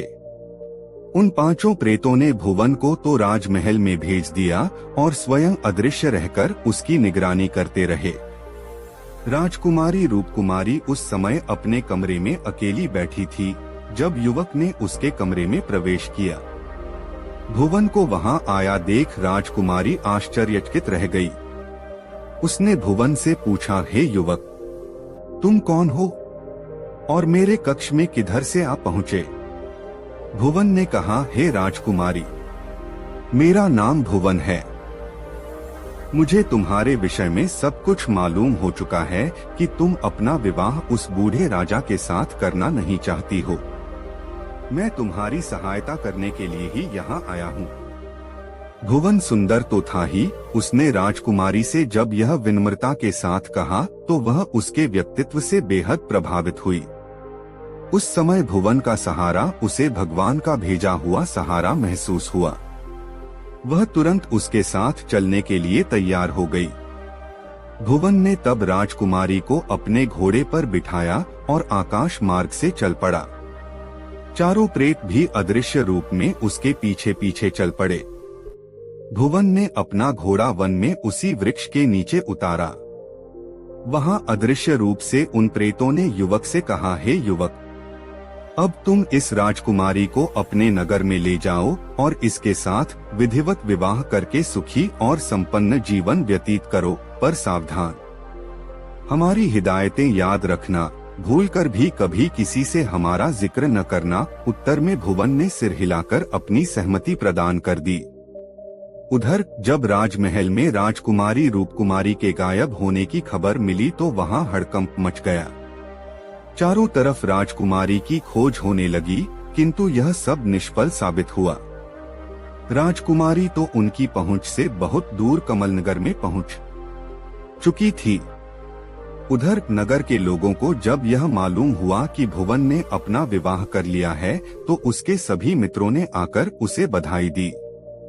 हे बुलाखी, राजकुमारी रूपकुमारी भुवन के साथ चली तो आई, किंतु उसने जब घर में घोर दरिद्रता देखी तो उसे बहुत दुख हुआ। कहाँ तो राजसी वैभव का सुख और कहाँ एक मामूली सा मकान। वह महलों में पली थी और अब उसे एक मामूली से घर में रहते हुए घर का सारा काम स्वयं ही करना पड़ता था। इस कारण वह कुछ परेशान सी रहने लगी। उसकी परेशानी उसके पति भुवन ने भांप ली। उसने अपने मन में विचार किया कि क्यों न अपने मित्र प्रेतों से इस विषय में सहायता ली जाए। अतः एक रात वह राजकुमारी को सोता छोड़कर अपने प्रेत मित्रों के पास जा पहुंचा। उसने जब अपनी परेशानी उन्हें बताई तो उसके प्रेत मित्र उसकी सहायता करने के लिए तत्पर हो गए। तब उन्होंने अपनी माया से रातों रात भुवन के मकान को एक सुंदर महल का रूप दे दिया। महल के कोठार धन धान्य से भर दिए और उसका एक कक्ष धन से भर दिया। सुबह हुई तो राजकुमारी ने अपने को एक सुंदर से छोटे महल में पाया। इतना शानदार महल और धनधान्य से भरे कोठार देखकर वह आश्चर्य में पड़ गई। तब वह बार बार अपने पति से यह पूछने लगी कि वह इस रहस्य को बताए कि रातों रात यह सब कैसे संभव हो गया। बुलाखी राम, 2 दिन तक भुवन अपनी पत्नी का आग्रह टालता रहा, किंतु जब वह बार बार आग्रह करती ही रही तो विवश होकर भुवन को यह बताना ही पड़ा कि यह सब उसके कुछ प्रेत मित्रों की कृपा से संभव हुआ है। वह नामुराद उस समय यह भूल ही गया कि प्रेतों ने किसी से भी इस रहस्य को न बताने की सख्त हिदायत की हुई है। रहस्य का उजागर होना था कि राजकुमारी ने उसी क्षण दम तोड़ दिया। यह देखकर भुवन को उस रहस्य के उजागर कर देने का बहुत अफसोस होने लगा। वह फूट फूट कर रोने लगा और सिर धुन धुन कर विलाप करने लगा कि हाय प्यारी तू कहाँ है, हाय प्यारी तू कहाँ है। बस तभी से वह विक्षिप्त हो गया है। हे बुलाखी, आज शाम तू जिस शख्स को प्रलाप करते हुए देख आया है वह भुवन ही था। अब बता, तेरी बात का तुझे उत्तर मिल गया ना? मिल गया पटेल जी, बुलाखी बोला। किस्मत के खेल भी निराले होते हैं। बेचारे भुवन की तो किस्मत बनकर भी बिगड़ गई। ईश्वर उसकी आत्मा को शांति दे। यह कहकर बुलाखी ने बिस्तर पर अपने पैर फैला दिए। शीघ्र ही वह नींद के आगोश में समा गया। पटेल तो पहले से ही खर्टी भरने लगे थे। दोस्तों, गंगाराम पटेल और बुलाखीराम नाई की यह मजेदार कहानी आपको कैसी लगी कमेंट बॉक्स में जरूर बताएं। ऐसी और नई मजेदार कहानी सुनने के लिए हमारे चैनल आरके वर्मा को सब्सक्राइब जरूर कर लें और यह वीडियो अपने मित्रों के साथ जरूर शेयर करें। वीडियो देखने के लिए बहुत बहुत धन्यवाद। व्यापारी यात्री को सचेत कर ही रहा था कि तब तक एक दूसरा यात्री जिसके साथ 2 काले कुत्ते थे वहां आ गया। वह भी व्यापारी की बात सुनकर वहां रुक गया। कुछ समय बाद एक और वृद्ध वहां आ पहुंचा जिसके साथ गधी थी। उसने भी उन तीनों से पूछा कि भाई, तुम लोग मरने के लिए यहाँ क्यों बैठे हो? यह तो राक्षसों का इलाका है। इस पर पहले यात्री ने उसे व्यापारी की बात बताई। फिर तीनों उस व्यापारी की सत्यनिष्ठा और ईमानदारी का गुणगान करने लगे कि मौका मिलने पर भी यह भला आदमी कहीं भाग नहीं गया और अपना वचन निभाने के लिए राक्षस का इंतजार कर रहा है। उनकी बात खत्म हुई ही थी कि गुस्से से तमतमाया हुआ राक्षस वहां पहुंचा। व्यापारी के साथ दूसरे लोगों को देखकर राक्षस आगबूला हो उठा और दहाड़ते हुए बोला, अच्छा हुआ तू समय पर आ गया, पर अपने साथ अपने हिमायतियों को क्यों लाया है? तू क्या समझता है कि ये तुझे बचा लेंगे? याद रख, ये तीनों तेरी कोई मदद नहीं कर सकते, उल्टे इन्हें भी अपनी जान गंवानी पड़ेगी। तुझे मौत के मुंह में जाने से अब कोई बचा नहीं सकता। आज तेरी मौत होनी तय है। यह सुनकर उनमें से एक यात्री ने कहा, महाशय, हम तो यात्री हैं, हम अपने रास्ते जा रहे थे। इसे यहाँ बैठे अपनी किस्मत पर आंसू बहाते देखा तो रुक गए। दूसरे यात्री ने भी राक्षस से यही बात कही। पर अब तुम तीनों मिलकर क्या करना चाहते हो? राक्षस ने उन तीनों से पूछा, क्या तुम्हारी मंशा मुझसे लड़ने की है? नहीं, हम लोग आपसे भला क्यों लड़ेंगे? हम लोग आपको एक एक कहानी सुनाना चाहते हैं। यदि आपके पास समय हो तो पहले हमारी कहानियां सुन लीजिए, पहले यात्री ने कहा, किंतु शर्त यह है कि अगर आपको मेरी कहानी विचित्र और पसंदीदा लगे तो इस व्यापारी की 1/4 सजा माफ कर दें। बुलाकी फिर राक्षस मान गया। दुष्ट पत्नी बनी हिरनी। कहानी का नाम सुनकर राक्षस खुश हो गया और उसका गुस्सा तथा चेहरे का तनाव कम हो गया। उसे कहानियां सुनने का बेहद शौक था। वह जमीन पर पालकी मारकर बैठ गया और बोला, ठीक है, बारी बारी से तुम लोग मुझे एक एक कहानी सुनाओ। तब पहले यात्री ने अपनी कहानी सुनानी आरंभ की। हे दैत्यराज, जिस हिरणी को आप मेरे साथ देख रहे हैं, यह वास्तव में मेरी पत्नी है। जब यह 12 वर्ष की थी तभी इसके साथ मेरा निकाह हुआ था। यह मेरे प्रत्येक आदेश का मन से पालन करती थी। मैं भी इससे बेहद प्यार करता था। मगर काफी लंबे इंतजार के बाद भी जब इससे मुझे कोई संतान नहीं मिली तो मैं चिंतित हो उठा कि मेरा वंश कैसे चलेगा। आखिर काफी सोच विचार के बाद मैं एक दासी खरीद लाया। कुछ समय बाद ही उस दासी से एक बेटा पैदा हुआ तो मेरी खुशी का ठिकाना न रहा।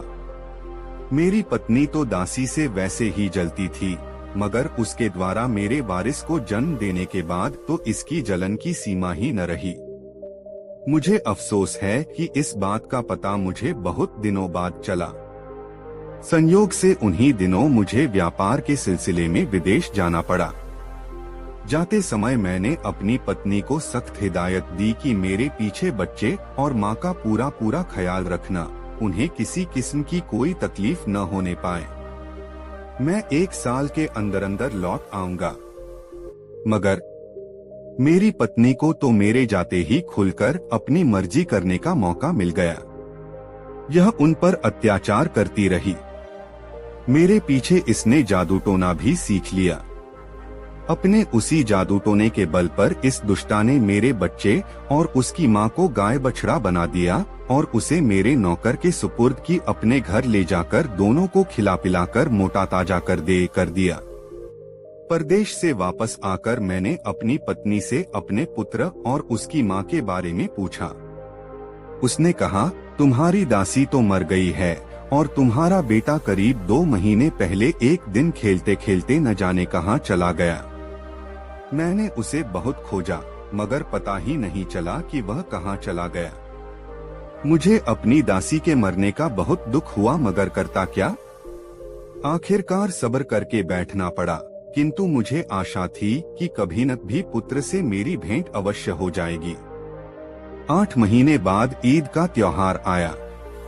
मेरी इच्छा हुई कि इस त्योहार पर मैं किसी पशु की कुर्बानी दूं। मैंने अपने ग्वाले को बुलाकर कहा कि कुर्बानी के लिए एक मोटी ताजी गाय ले आ।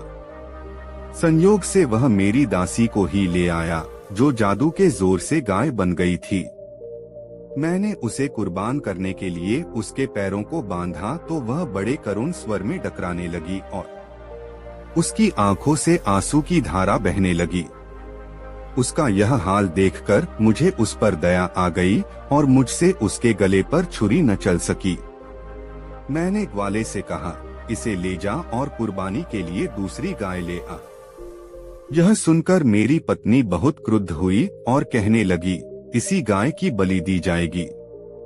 ग्वाले के पास इससे अधिक हृष्ट पुष्ट और कोई गाय नहीं है। उसके भला बुरा कहने पर मैंने फिर छुरी हाथ में ली और गाय की कुर्बानी देने को उद्यत हुआ। इस पर गाय और भी चीख पुकार करने लगी। मैं अजीब दुविधा में पड़ गया।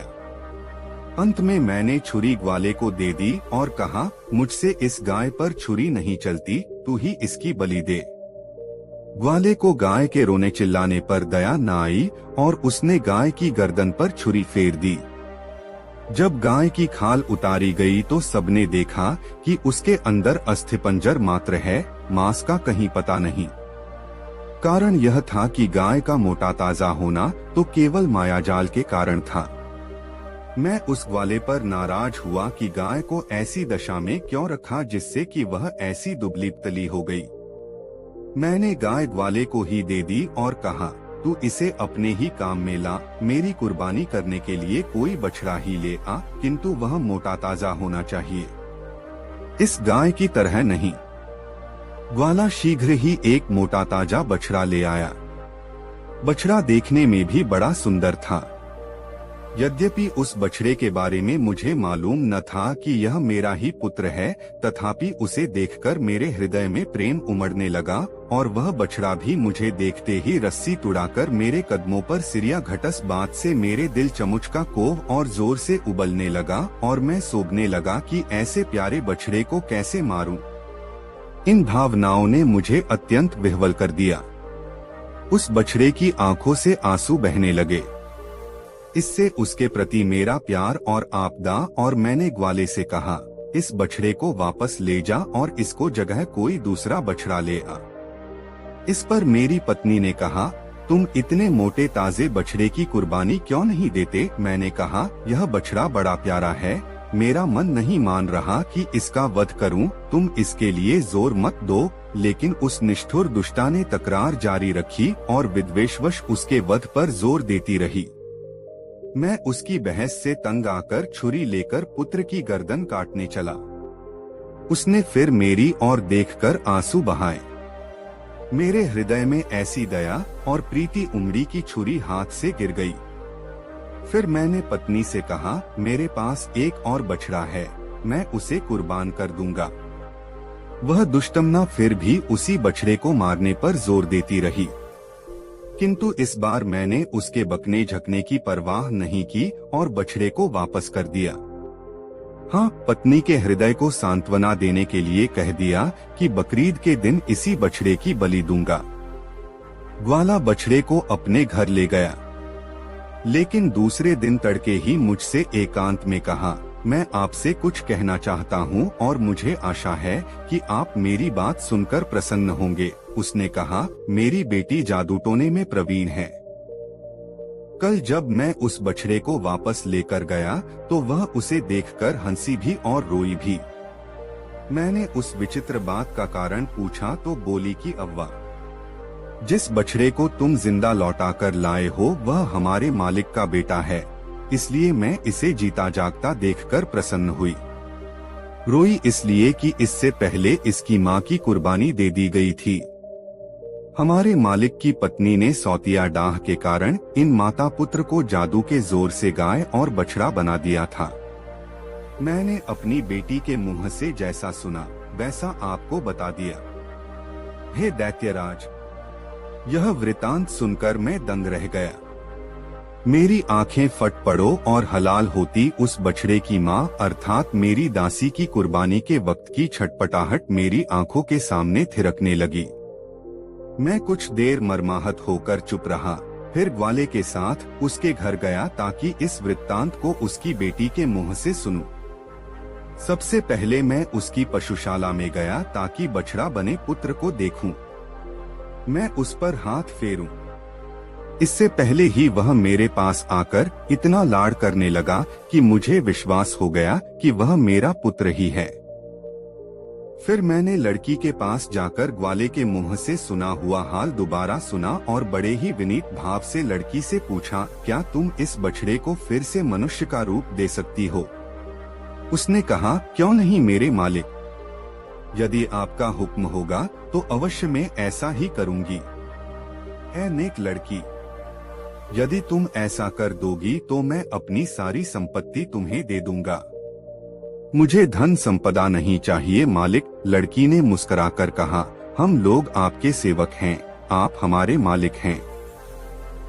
आपकी आज्ञा शिरोधार्य है, किंतु बछड़े को मनुष्य रूप में 2 शर्तों पर दूंगी। एक तो यह कि इसके मनुष्य बन जाने पर आप उसका विवाह मेरे साथ कर दें, और दूसरा यह कि जिसने इसे मनुष्य से पशु बनाया है उसे भी थोड़ा दंड दिया जाए। कि जिसने इसे मनुष्य, मुझे तुम्हारी पहली शर्त बिल्कुल मंजूर है, मैं तुम्हारा विवाह अपने पुत्र के साथ कर दूंगा और तुम दोनों को इतना धन धान्य दूंगा कि जीवन पर्यंत तुम्हें किसी चीज को कमी नहीं रहेगी। दूसरी शर्त का निर्णय तुम्हारे ही हाथ छोड़ता हूँ, तुम जो भी दंड उसके लिए उचित समझोगे वही दंड उस दुष्टा को दिया जाएगा। हाँ, यह जरूर कहूँगा कि यद्यपि वह दुष्टा दंडनीय है किंतु उसे प्राणदंड मत देना। लड़की ने कहा, जैसा उसने आपके पुत्र के साथ किया है वैसा ही मैं उसके साथ करूँगी। यह कहकर उसने एक प्याले में पानी लिया और उसे अभिमंत्रित करके बछड़े के सामने लाकर कहा, ऐ खुदा के बंदे, अगर तू आदमी है और केवल जादू के कारण बछड़ा बना है तो अपना पूर्व रूप प्राप्त कर ले। यह कहकर उसने अभिमंत्रित जल उस पर छिड़का और वह तुरंत ही मनुष्य रूप में आ गया। मैंने उसे छाती से लगा लिया। मैं काफी देर तक उसे प्यार करता रहा। उसे देख देख कर मेरा जी नहीं भरता था। अंत में मैंने उससे कहा, इस लड़की के कारण ही तुमने फिर से मानव देह पाई है, तुम इसका एहसान चुकाओ और इसके साथ विवाह कर लो। पुत्र ने सहर्ष मेरी बात मान ली। लड़की ने इसी प्रकार जल को अभिमंत्रित करके मेरी पत्नी को हिरनी का रूप दे दिया। मेरे पुत्र ने उस लड़की के साथ विवाह किया, किंतु दुर्भाग्यवश वह थोड़े ही समय के बाद मर गई। मेरे पुत्र को इतना दुख हुआ कि वह देश छोड़कर कहीं चला गया। बहुत दिनों तक मुझे उसका कोई समाचार नहीं मिला। अंततः मैं उसे ढूंढने निकला। मुझे किसी पर इतना भरोसा नहीं था कि अपनी हिरनी बनी हुई पत्नी को उसके पास छोड़ता। इसलिए मैं उसे अपने साथ लिए हुए अपने पुत्र की खोज में देश विदेश घूम रहा हूँ। यही मेरी और इस हिरनी की कहानी है। अब आप स्वयं निर्णय कर लें कि यह घटना विचित्र है या नहीं। दैत्य ने कहा, निःसंदेह विचित्र है। मैंने व्यापारी के अपराध का 1/3 हिस्सा माफ कर दिया। जब पहला यात्री अपनी कहानी कह चुका तो दूसरे यात्री ने, जो अपने साथ 2 काले कुत्ते लिए था, दैत्य से कहा, मैं भी अपना और इन दोनों कुत्तों का इतिहास आपके सम्मुख रखता हूँ। यदि यह पहली कहानी से भी अच्छी हो तो आशा करता हूँ कि उसे सुनने के बाद व्यापारी के अपराध का 1/3 भाग और क्षमा कर दिया जाए।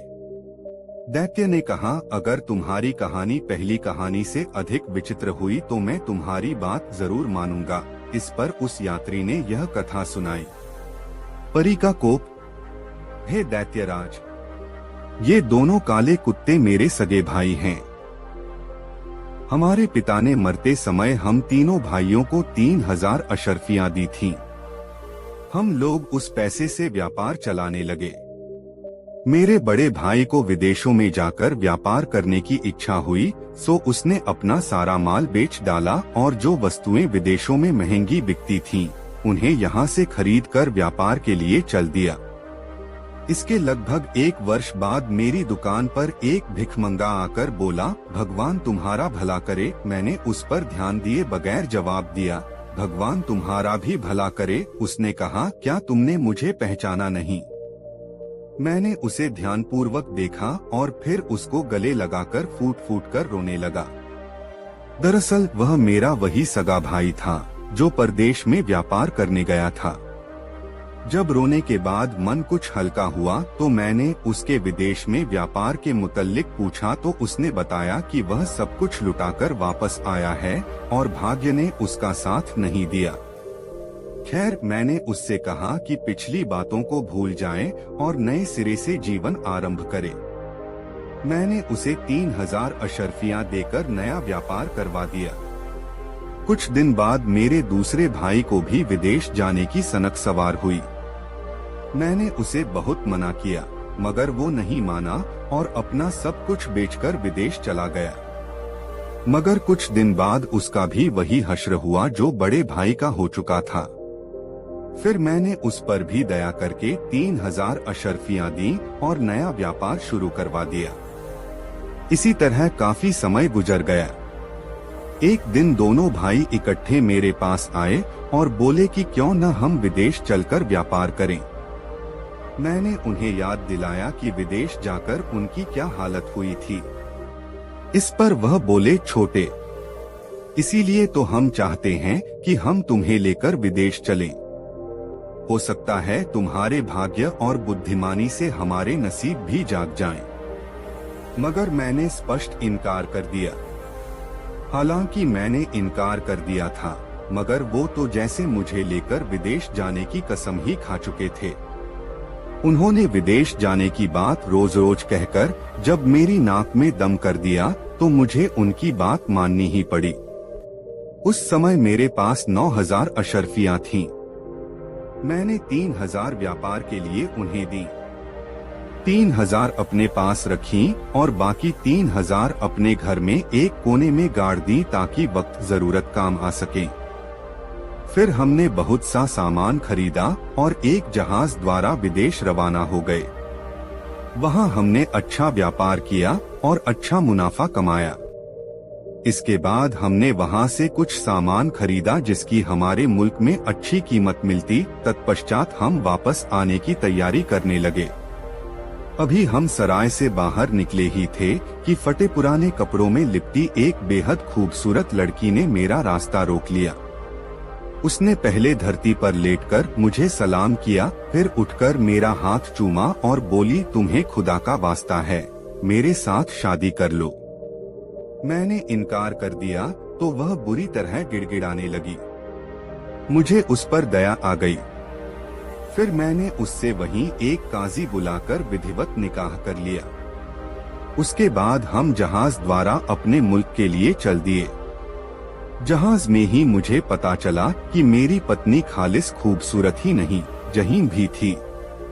मेरा उसके साथ प्रेम बढ़ता ही जा रहा था। यह देखकर मेरे भाइयों को मुझसे जलन होने लगी। पता नहीं उनके मन में क्या था कि एक रात उन्होंने हमें जहाज से उठाकर समुद्र में फेंक दिया। तब मुझे पता चला कि मेरी पत्नी के पास कुछ अलौकिक शक्तियां भी हैं, क्योंकि उसके प्रभाव से हम डूबे नहीं। उसने मेरा हाथ पकड़ा और पलक झपकते ही एक टापू पर ले गई। वहां ले जाकर उसने मुझे बताया कि वह एक परी थी और मुझ पर मोहित होकर ही उसने मुझसे शादी की थी। फटे पुराने कपड़े उसने इसलिए धारण किए थे कि वह मेरी परीक्षा लेना चाहती थी कि मुझ में गरीबों के लिए दया भाव भी है या नहीं। फिर उसने बताया कि मेरे भाइयों के मन में कपट है और अब वह उन्हें जीवित नहीं छोड़ेगी।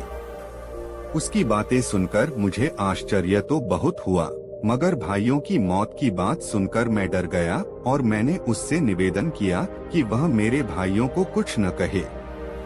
यदि वह चाहे तो उन्हें कोई और दंड दे दे, मगर जान से न मारे। फिर उसने पलक झपकने भर की देरी में मुझे मेरे देश में मेरे घर की छत पर पहुंचा दिया और खुद गायब हो गई। मैं दूसरे दिन से ही अपने कारोबार में लग गया।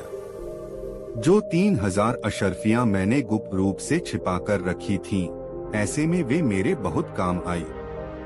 अब हर दिन मुझे अपने भाइयों का इंतजार रहता। एक दिन शाम को मैं जैसे ही घर लौटकर आया तो इन दो काले कुत्तों को अपने आंगन में बंधे देखा।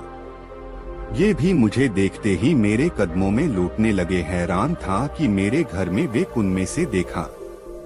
तभी वह परी हाजिर हुई और बोली, दिया बराओ मत। यह दोनों कुत्ते तुम्हारे भाई करने 10-10 साल के लिए इस योनि में डाल है।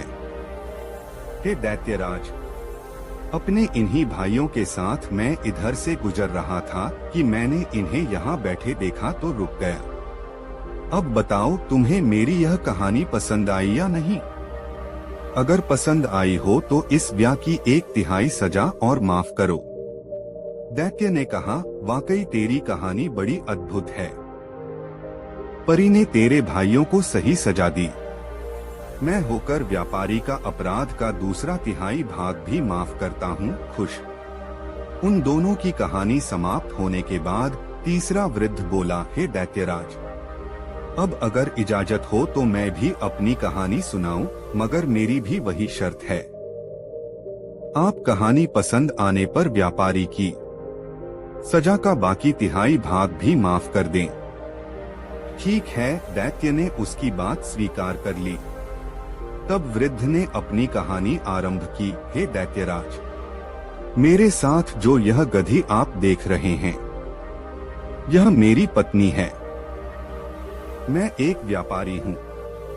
एक बार मैं व्यापार के लिए परदेश गया। जब मैं 1 वर्ष बाद लौटकर आया तो मैंने देखा कि मेरी पत्नी एक हबशी गुलाम के पास बैठी हास्यविलास और प्रेमालाप कर रही है।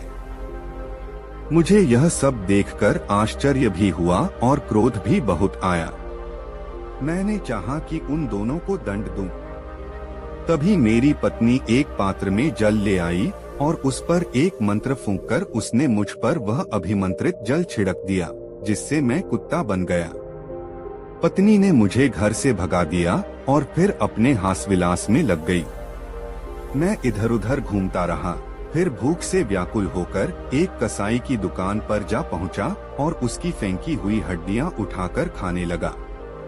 कुछ दिन तक मैं ऐसा ही करता रहा। फिर एक दिन कसाई के साथ उसके घर जा पहुंचा। कसाई की पुत्री मुझे देखकर अंदर चली गई और बहुत देर तक बाहर नहीं निकली।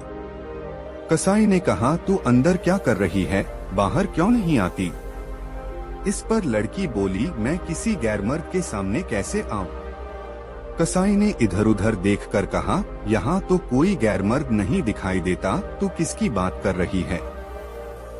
लड़की ने कहा, यह कुत्ता जो तुम्हारे साथ घर में आया है, तुम्हें इसकी कहानी मालूम नहीं है। यह आदमी है, इसकी पत्नी जादू करने में पारंगत है। उसी ने मंत्र शक्ति से इसे कुत्ता बना दिया है। अगर तुम्हें इस बात का विश्वास न हो तो मैं तुरंत ही इसे मनुष्य बनाकर दिखा सकती हूँ। कसाई आश्चर्य से बोला, भगवान के लिए ऐसा ही कर, तू इसे आदमी बना दे। यह सुनकर वह लड़की अंदर से एक पात्र में जल लेकर आई और जल को अभिमंत्रित करके मुझ पर छिड़ककर बोली, तू इस देह को छोड़ दे और अपने पूर्व रूप में आ जा गई। उसके इतना कहते ही मैं दोबारा मनुष्य के रूप में आ गया और लड़की फिर पर्दे के अंदर चली। मैंने उसके उपकार से अभिभूत होकर कहा, हे भाग्यवती, तूने मुझ पर जो उपकार किया है उससे तुझे लोक परलोक का सतत सुख प्राप्त हो। अब मैं चाहता हूँ कि मेरी पत्नी को भी कुछ ऐसा ही दंड मिले।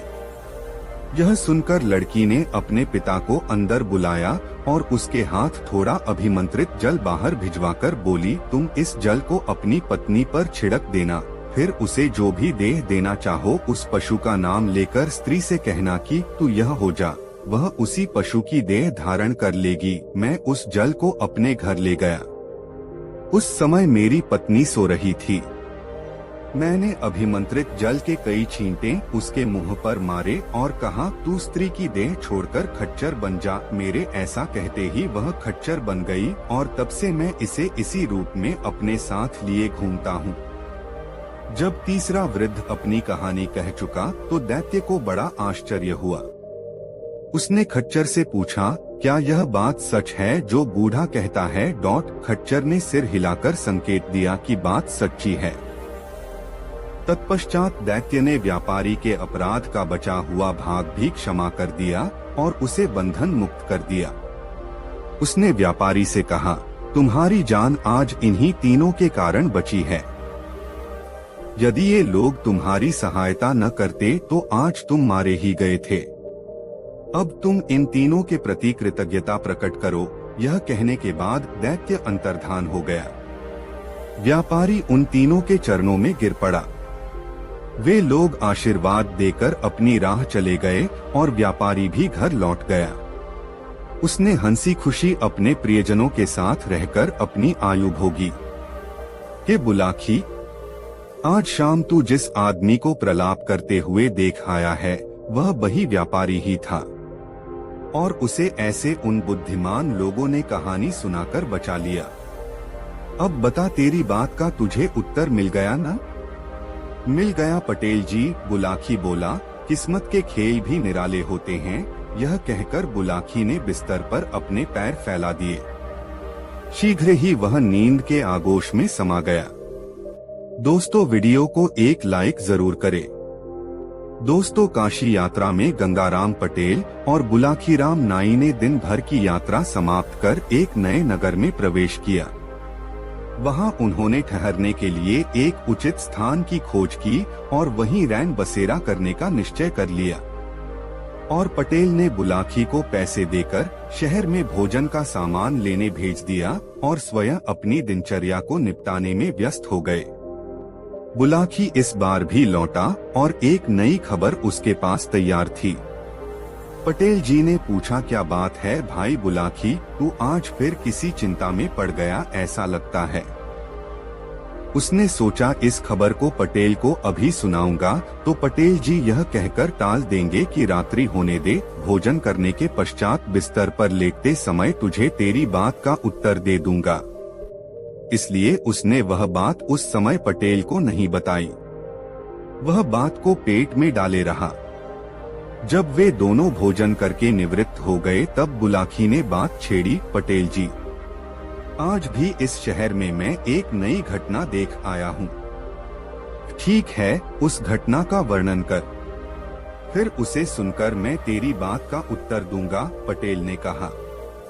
पटेल जी, आज जब मैं बाजार से यहाँ आ रहा था तब मैंने एक घर में देखने ही देखते उस घर में कोहराम मच गया। उस घर के पड़ोसियों ने उस घर की सेठानी को सांत्वना देने की बहुत कोशिश की, पर उसका मन शांत होने का नाम नहीं ले रहा था। उसका रुदन बढ़ता ही गया। रुदन विलाप करते उसकी हालत पागलों जैसी हो गई थी। तभी उसकी नजर रोते हुए काफूर पर पड़ी तो अनायास ही उसके मुंह से निकल गया, काफूर, खड़ा खड़ा क्या देख रहा है? जब मालिक ही नहीं रहे तो यह वैभव अब किस काम का? इस सब को तू मिट्टी में मिला दे।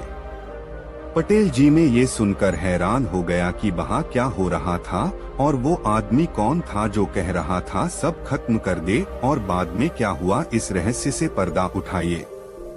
बुलाकी की यह सारी बात सुन पटेल जी बोले, बुलाकी, यहाँ से कुछ दूर एक नगर है, वहाँ 100 साल पहले एक बहुत बड़ा व्यापारी था जिसके पास काफूर नाम का एक गुलाम था। व्यसरी था, उसे अपने सिद्धांतों पर चलना सबसे प्रिय था। उसकी देखादेखी काफूर ने भी अपना एक सिद्धांत बना लिया। उसका सिद्धांत था 6 महीने में एक छोटा सा झूठ और 12 महीने में एक बार कोई बड़ा झूठ बोलना। एक बार व्यापारी ने विदेश जाने की योजना बनाई, इसलिए उसने निश्चय किया कि सभी गुनाभा को बेच दिया जाए। यह काम उसने एक दलाल को सौंप दिया। उसके गुलामों में से काफूर नामक गुलाम को शहर के एक अमीर आदमी ने पसंद कर लिया। तब दलाल ने काफूर की तारीफ करते हुए कहा, सेठ जी, यह गुलाम बड़ा ही ईमानदार और निष्ठापूर्वक काम करने वाला है। यह तो बड़ी अच्छी बात है। अमीर ने कहा, क्या इसमें कोई बुराई भी है? बस छोटी सी एक ही बुराई है सेठ जी की यह सिद्धांतवादी है। सिद्धांतवादी होना तो कोई बुरी बात नहीं है। इसमें क्या बुराई है? सेठ और अधिक खुश हुआ। मैं खुद सिद्धांतवादी हूँ और मेरा यह सिद्धांत है कि मैं बिना जांचे परखे कभी गुलाम नहीं खरीदता, और जब गुलाम को खरीद लेता हूँ तो उसके सुख दुख का पूरा ख्याल रखता हूँ। अब तुम मुझे इस गुलाम का सिद्धांत बताओ, क्या सिद्धांत है इसका? जवाब दलाल के बजाय गुलाम ने स्वयं दिया। मालिक, मेरा सिद्धांत यह है कि मैं 6 महीने में एक बार एक छोटा सा झूठ बोलता हूँ और 12 महीने में एक बार बड़ा झूठ बोलता हूँ। बस यह सुनकर व्यापारी खिलखिलाकर हंस पड़ा और बोला, बस इतनी सी बात है, मुझे कोई ऐतराज नहीं है। झूठ कौन नहीं बोलता? हम लोगों को तो हर रोज ढेरों झूठ बोलना पड़ता है। झूठ के बिना तो व्यापार चल ही नहीं सकता। व्यापारी ने दलाल को गुलाम की कीमत अदा की और उसे अपने साथ ले गया। काफूर बहुत मेहनती गुलाम था, साथ ही वह व्यवहार कुशल भी बहुत था। वह अपने मालिक की हर आज्ञा का पालन करता था है। व्यापारी का कठिन से कठिन काम वह चुटकी बजाते कर दिखाता था। इतना ही नहीं, कई बार तो उसने उसे संकट से भी उबारा था। उसने अपने परिश्रम और ईमानदारी से अपने मालिक और मालकिन का दिल जीत लिया। वे दोनों काफूर के व्यवहार से बहुत प्रभावित थे। इस प्रभाव का ही यह परिणाम था कि कुछ दिनों बाद ही उन्होंने काफूर को अपना निजी गुलाम बना लिया। एक बार व्यापारी के घर पर कुछ मेहमान आए हुए थे। व्यापारी ने उनके सम्मान में एक दावत का आयोजन किया।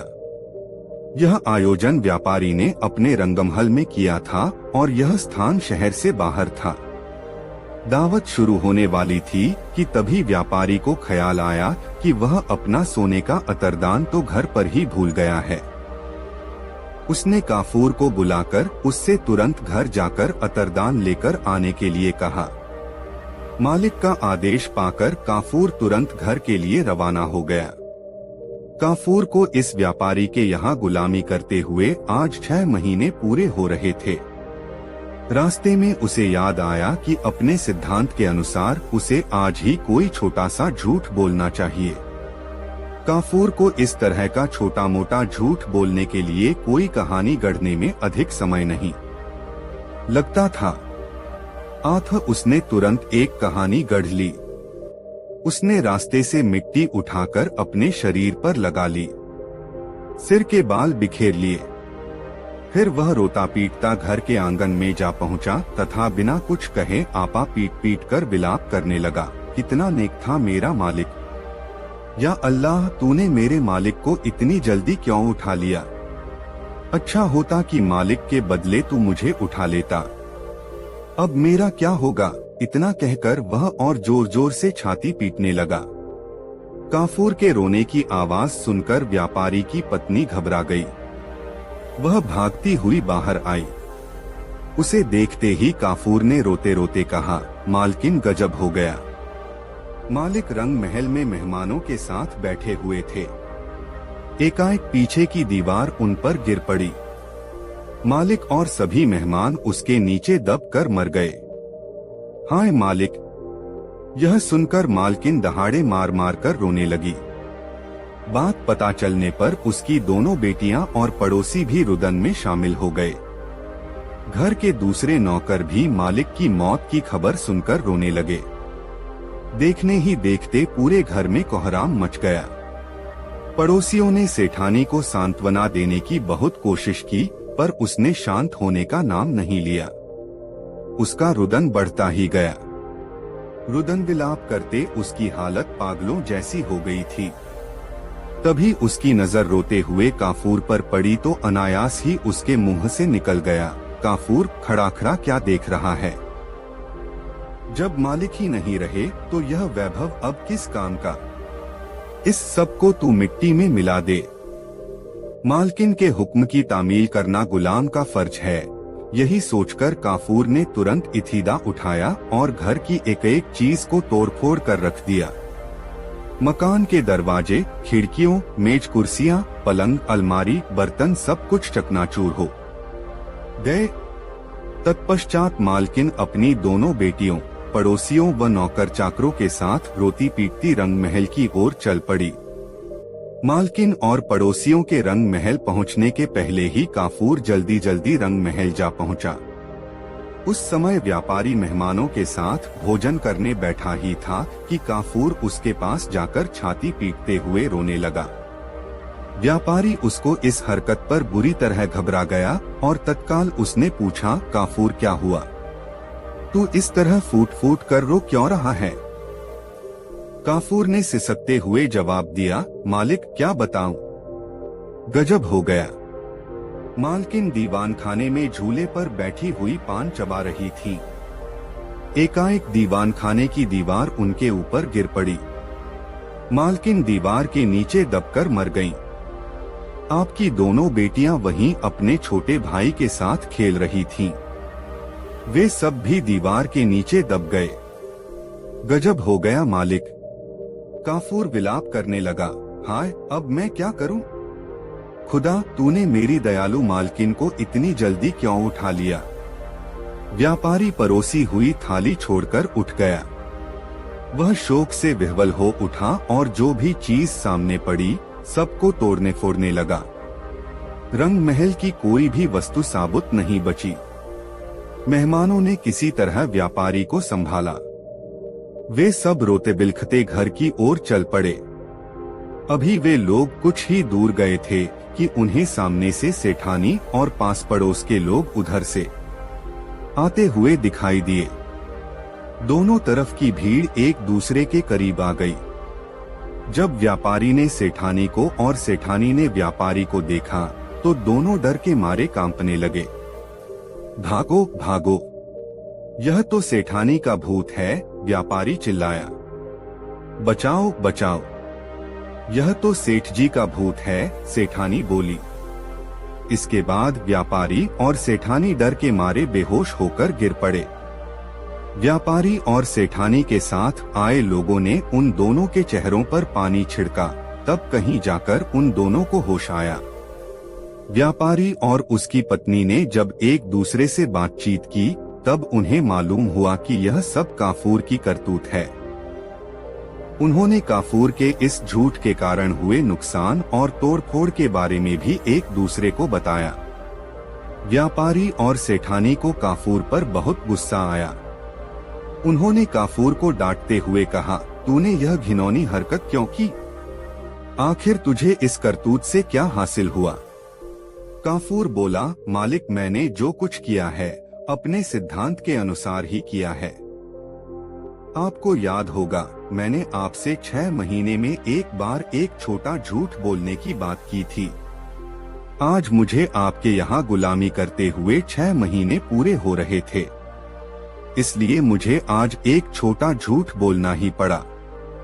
मैंने तो केवल छोटा सा झूठ बोला था, लेकिन मालकिन ने आदेश दिया तो मुझे मजबूर होकर घर का सारा सामान तोड़ना पड़ा। क्या करता, मालकिन के हुक्म का पालन करना मेरा धर्म था। व्यापारी गुस्से से बोला, नालायक, तोड़फोड़ करने से पहले तूने नुकसान के बारे में तो विचार कर लिया होता। तूने हमारा लाखों रुपए का नुकसान कर डाला और ऊपर से जबान लड़ा रहा है। मालिक, आपका भी तो सिद्धांत है, जीते जागते इंसानों को गुलाम बनाकर रखना। आप एक निर्दोष एवं वफादार आदमी को जानवर की तरह जंजीरों में बांध कर रखते हैं, उसे जानवरों की तरह खरीदते और बेचते हैं। आप उस पर कोड़े बरसा सकते हैं। इतना ही नहीं, आप गुलामों की हत्या भी कर सकते हैं। जीते जागते इंसानों की पूरी जिंदगी इस प्रकार की गुलामी में ही बीत जाती है। इस अन्याय की तुलना में तो मेरी छोटी सी गलती कुछ भी नहीं है। काफूर की बातें सुनकर व्यापारी के कान खड़े हो गए।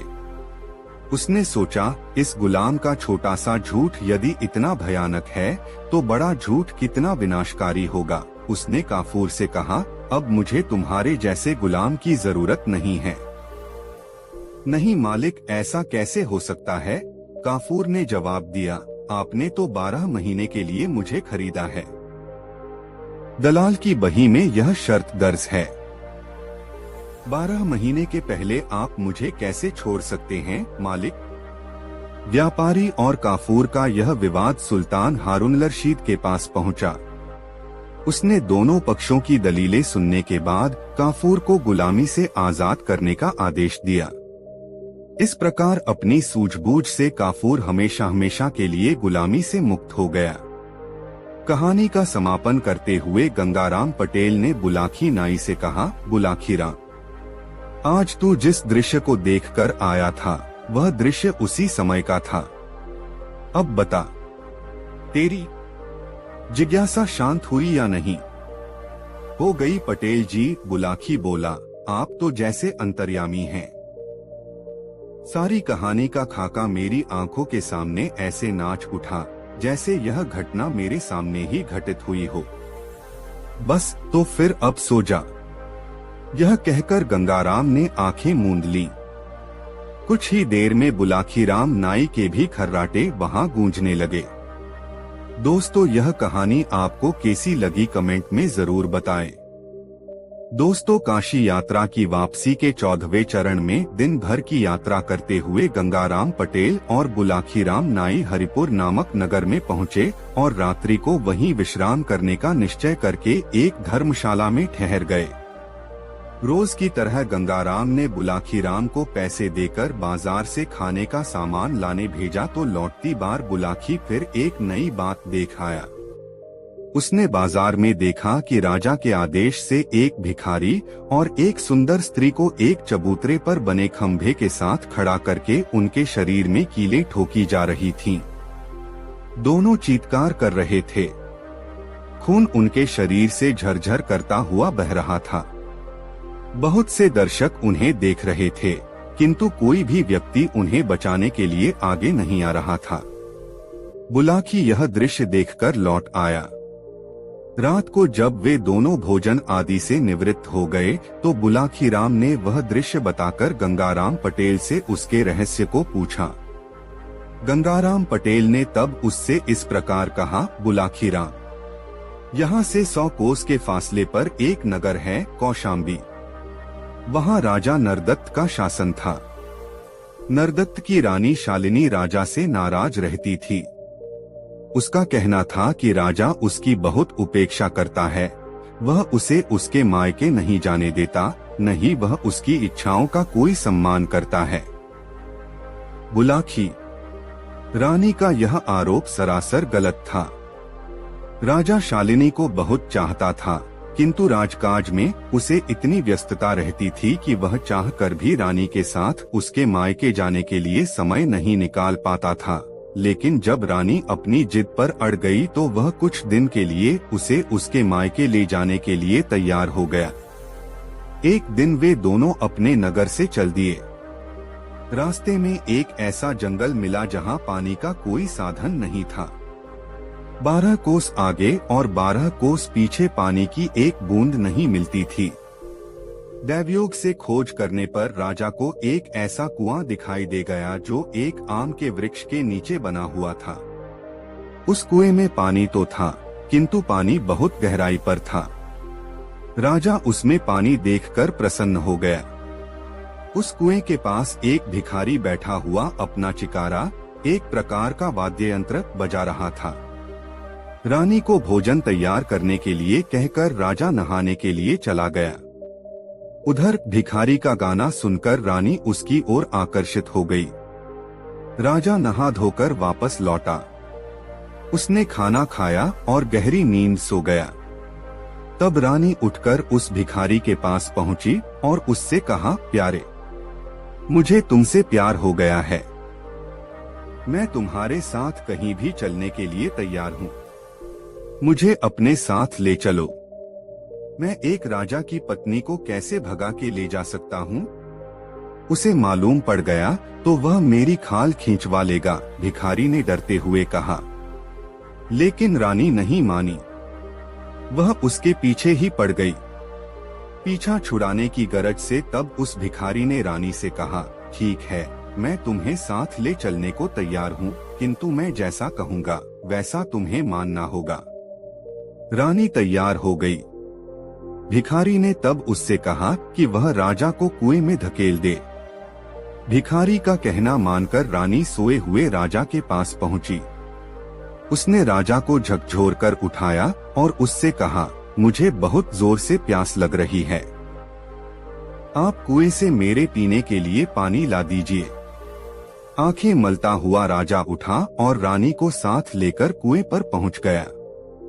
राजा ने जैसे पानी लेने के लिए रस्सी बाल्टी कुएं में लटकाई, रानी ने उसे जोर से धक्का दे दिया।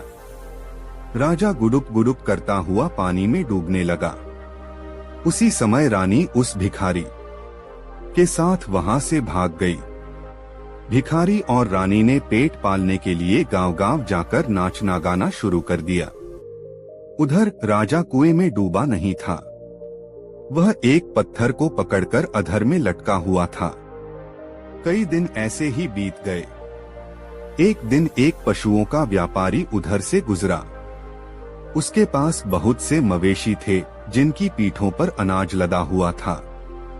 उसने कुएं से जल खींचने के लिए रस्सी बाल्टी लटकाई तो राजा ने उस रस्सी को पकड़ लिया। ऊपर से वह पशुओं का व्यापारी ताकत लगा रहा था, किंतु रस्सी उससे खींच ही नहीं रही थी। उसने कुएं के भीतर झांका तो 2 हाथ बाल्टी पकड़े उसे दिखाई दिए। तब उसने अपने साथियों की मदद से राजा को बाहर निकाला। इतने दिन पानी में भूखा पड़ा रहने से राजा को न तो कुछ दिख ही रहा था और न वह कुछ सुन ही रहा था। उसका बोल भी नहीं निकल रहा था। उस पशुओं के व्यापारी ने 2 दिन तक राजा को धूप में रखा, उसकी सेवा की तो राजा ठीक हो गया। उसने उस पशुओं के व्यापारी को अपनी आपबीती सुनाई। पशुओं के व्यापारी ने उसे आश्वासन दिया कि वह राजा को उसके राज्य तक पहुंचाएगा, लेकिन राजा ने मना कर दिया। वह बोला, तुमने मेरे प्राण बचाए हैं, अब से यह जीवन तुम्हारे लिए है, मैं तुम्हारे साथ ही रहूंगा। तब से राजा भी उस पशु व्यापारी के साथ गांव-गांव, शहर-शहर भटकने लगा। एक दिन एक शहर में उसने मजमा जुटा देखा। उत्सुकतावश वह भी मजमा देखने पहुंच गया। वहां क्या देखता है कि उसकी रानी ठुमक ठुमक कर नाच रही है और वह भिखारी गीत गा रहा है। दर्शक उनकी ओर पैसे फेंक रहे हैं। रानी ने अपने पति को पहचान लिया था। उसे देखकर वह बेहद आतंकित हो उठी। वह सोचने लगी कि यह डूबने से बच कैसे गया। तभी वहां के राजा का बुलावा नाच देखने के लिए आ गया। अतः वह उस भिखारी के साथ अपना नाच पेश करने के लिए राज दरबार में चली गई। सारी रात नाच का कार्यक्रम चलता रहा। राजा बेहद खुश था। उसने कलाकारों से पूछा, बताओ मैं तुम्हारे लिए क्या कर सकता हूँ? तुम जो भी मांगोगे वही मिलेगा। महाराज दुहाई हो, बस कृपा बनी रहे, हमें रुपया पैसा कुछ नहीं चाहिए, रानी ने विनय की। हम बहुत प्रसन्न हुए। तुम सच्चे कलाकार लगते हो, पर तुम्हें कुछ तो मांगना ही होगा। हमारे दरबार से कोई खाली हाथ नहीं जा सकता, राजा बोला। तो महाराज एक काम करें, आपके राज में एक पशुओं का व्यापारी आया हुआ है, उसके साथ एक नौकर भी है। आप उस नौकर को फांसी पर चढ़वा दें। राजा ने तत्काल अपने सिपाही भेजकर पशु व्यापारी के नौकर को पकड़ बुलाया। नौकर बहुत डरा हुआ था। पशु व्यापारी भी दरबार में आ गया। राजा ने उस नौकर को बताया कि वह फांसी पर चढ़ाया जाने वाला है। नौकर बने राजा ने तब हाथ जोड़कर राजा से निवेदन किया कि पहले उसकी कहानी सुन ली जाए। राजा मान गया। नौकर बने राजा ने तब अपनी दुष्चरित्र पत्नी की सारी कहानी राजा को सुना दी। राजा ने फिर उस पशु व्यापारी से भी पूछा। उसने भी बता दिया कि किस तरह उसने राजा को कुएं से निकाला था। सारी बातें जानकर राजा को बहुत गुस्सा आया। उसने आदेश दिया कि राजा नरदत्त को तो सम्मान पूर्वक उसके राज्य में पहुंचा दिया जाए और उसकी दुष्चरित्र पत्नी और उस भिखारी को खंभे से बांधकर उनके शरीर में कीलें ठोंक दी जाएं। सोहे बुलाखी राम, आज शाम तुम जो दृश्य देखकर आए थे वह वही दृश्य था। राजाज्ञा का पालन किया जा रहा था। राजा के आदेश से ही रानी शालिनी और उसके पुरुष मित्र उस भिखारी को एक खंभे से बांधकर उनके शरीर में कीलें ठोंकी जा रही थीं। इतना कहकर पटेल थोड़ा रुके और उन्होंने बुलाकी की तरफ देखा। फिर पूछा, अब बोलो बुलाकी राम, तुम्हारे प्रश्न का उत्तर तुम्हें मिल गया न? अगर तुम संतुष्ट हो गए हो तो अब सो जाएं। आंखों में नींद गहरा रही है। हाँ पटेल जी, अब आराम से सो जाओ। दोस्तों, यह कहानी आपको कैसी लगी कमेंट में जरूर बताएं। ऐसी और नई मजेदार कहानी सुनने के लिए हमारे चैनल RK वर्मा को सब्सक्राइब जरूर कर लें और यह वीडियो अपने मित्रों को जरूर शेयर करें। वीडियो देखने के लिए आपका बहुत बहुत धन्यवाद। मिलते हैं किसी अगले वीडियो में, तब तक के लिए जय श्री राधे राधे। धन्यवाद।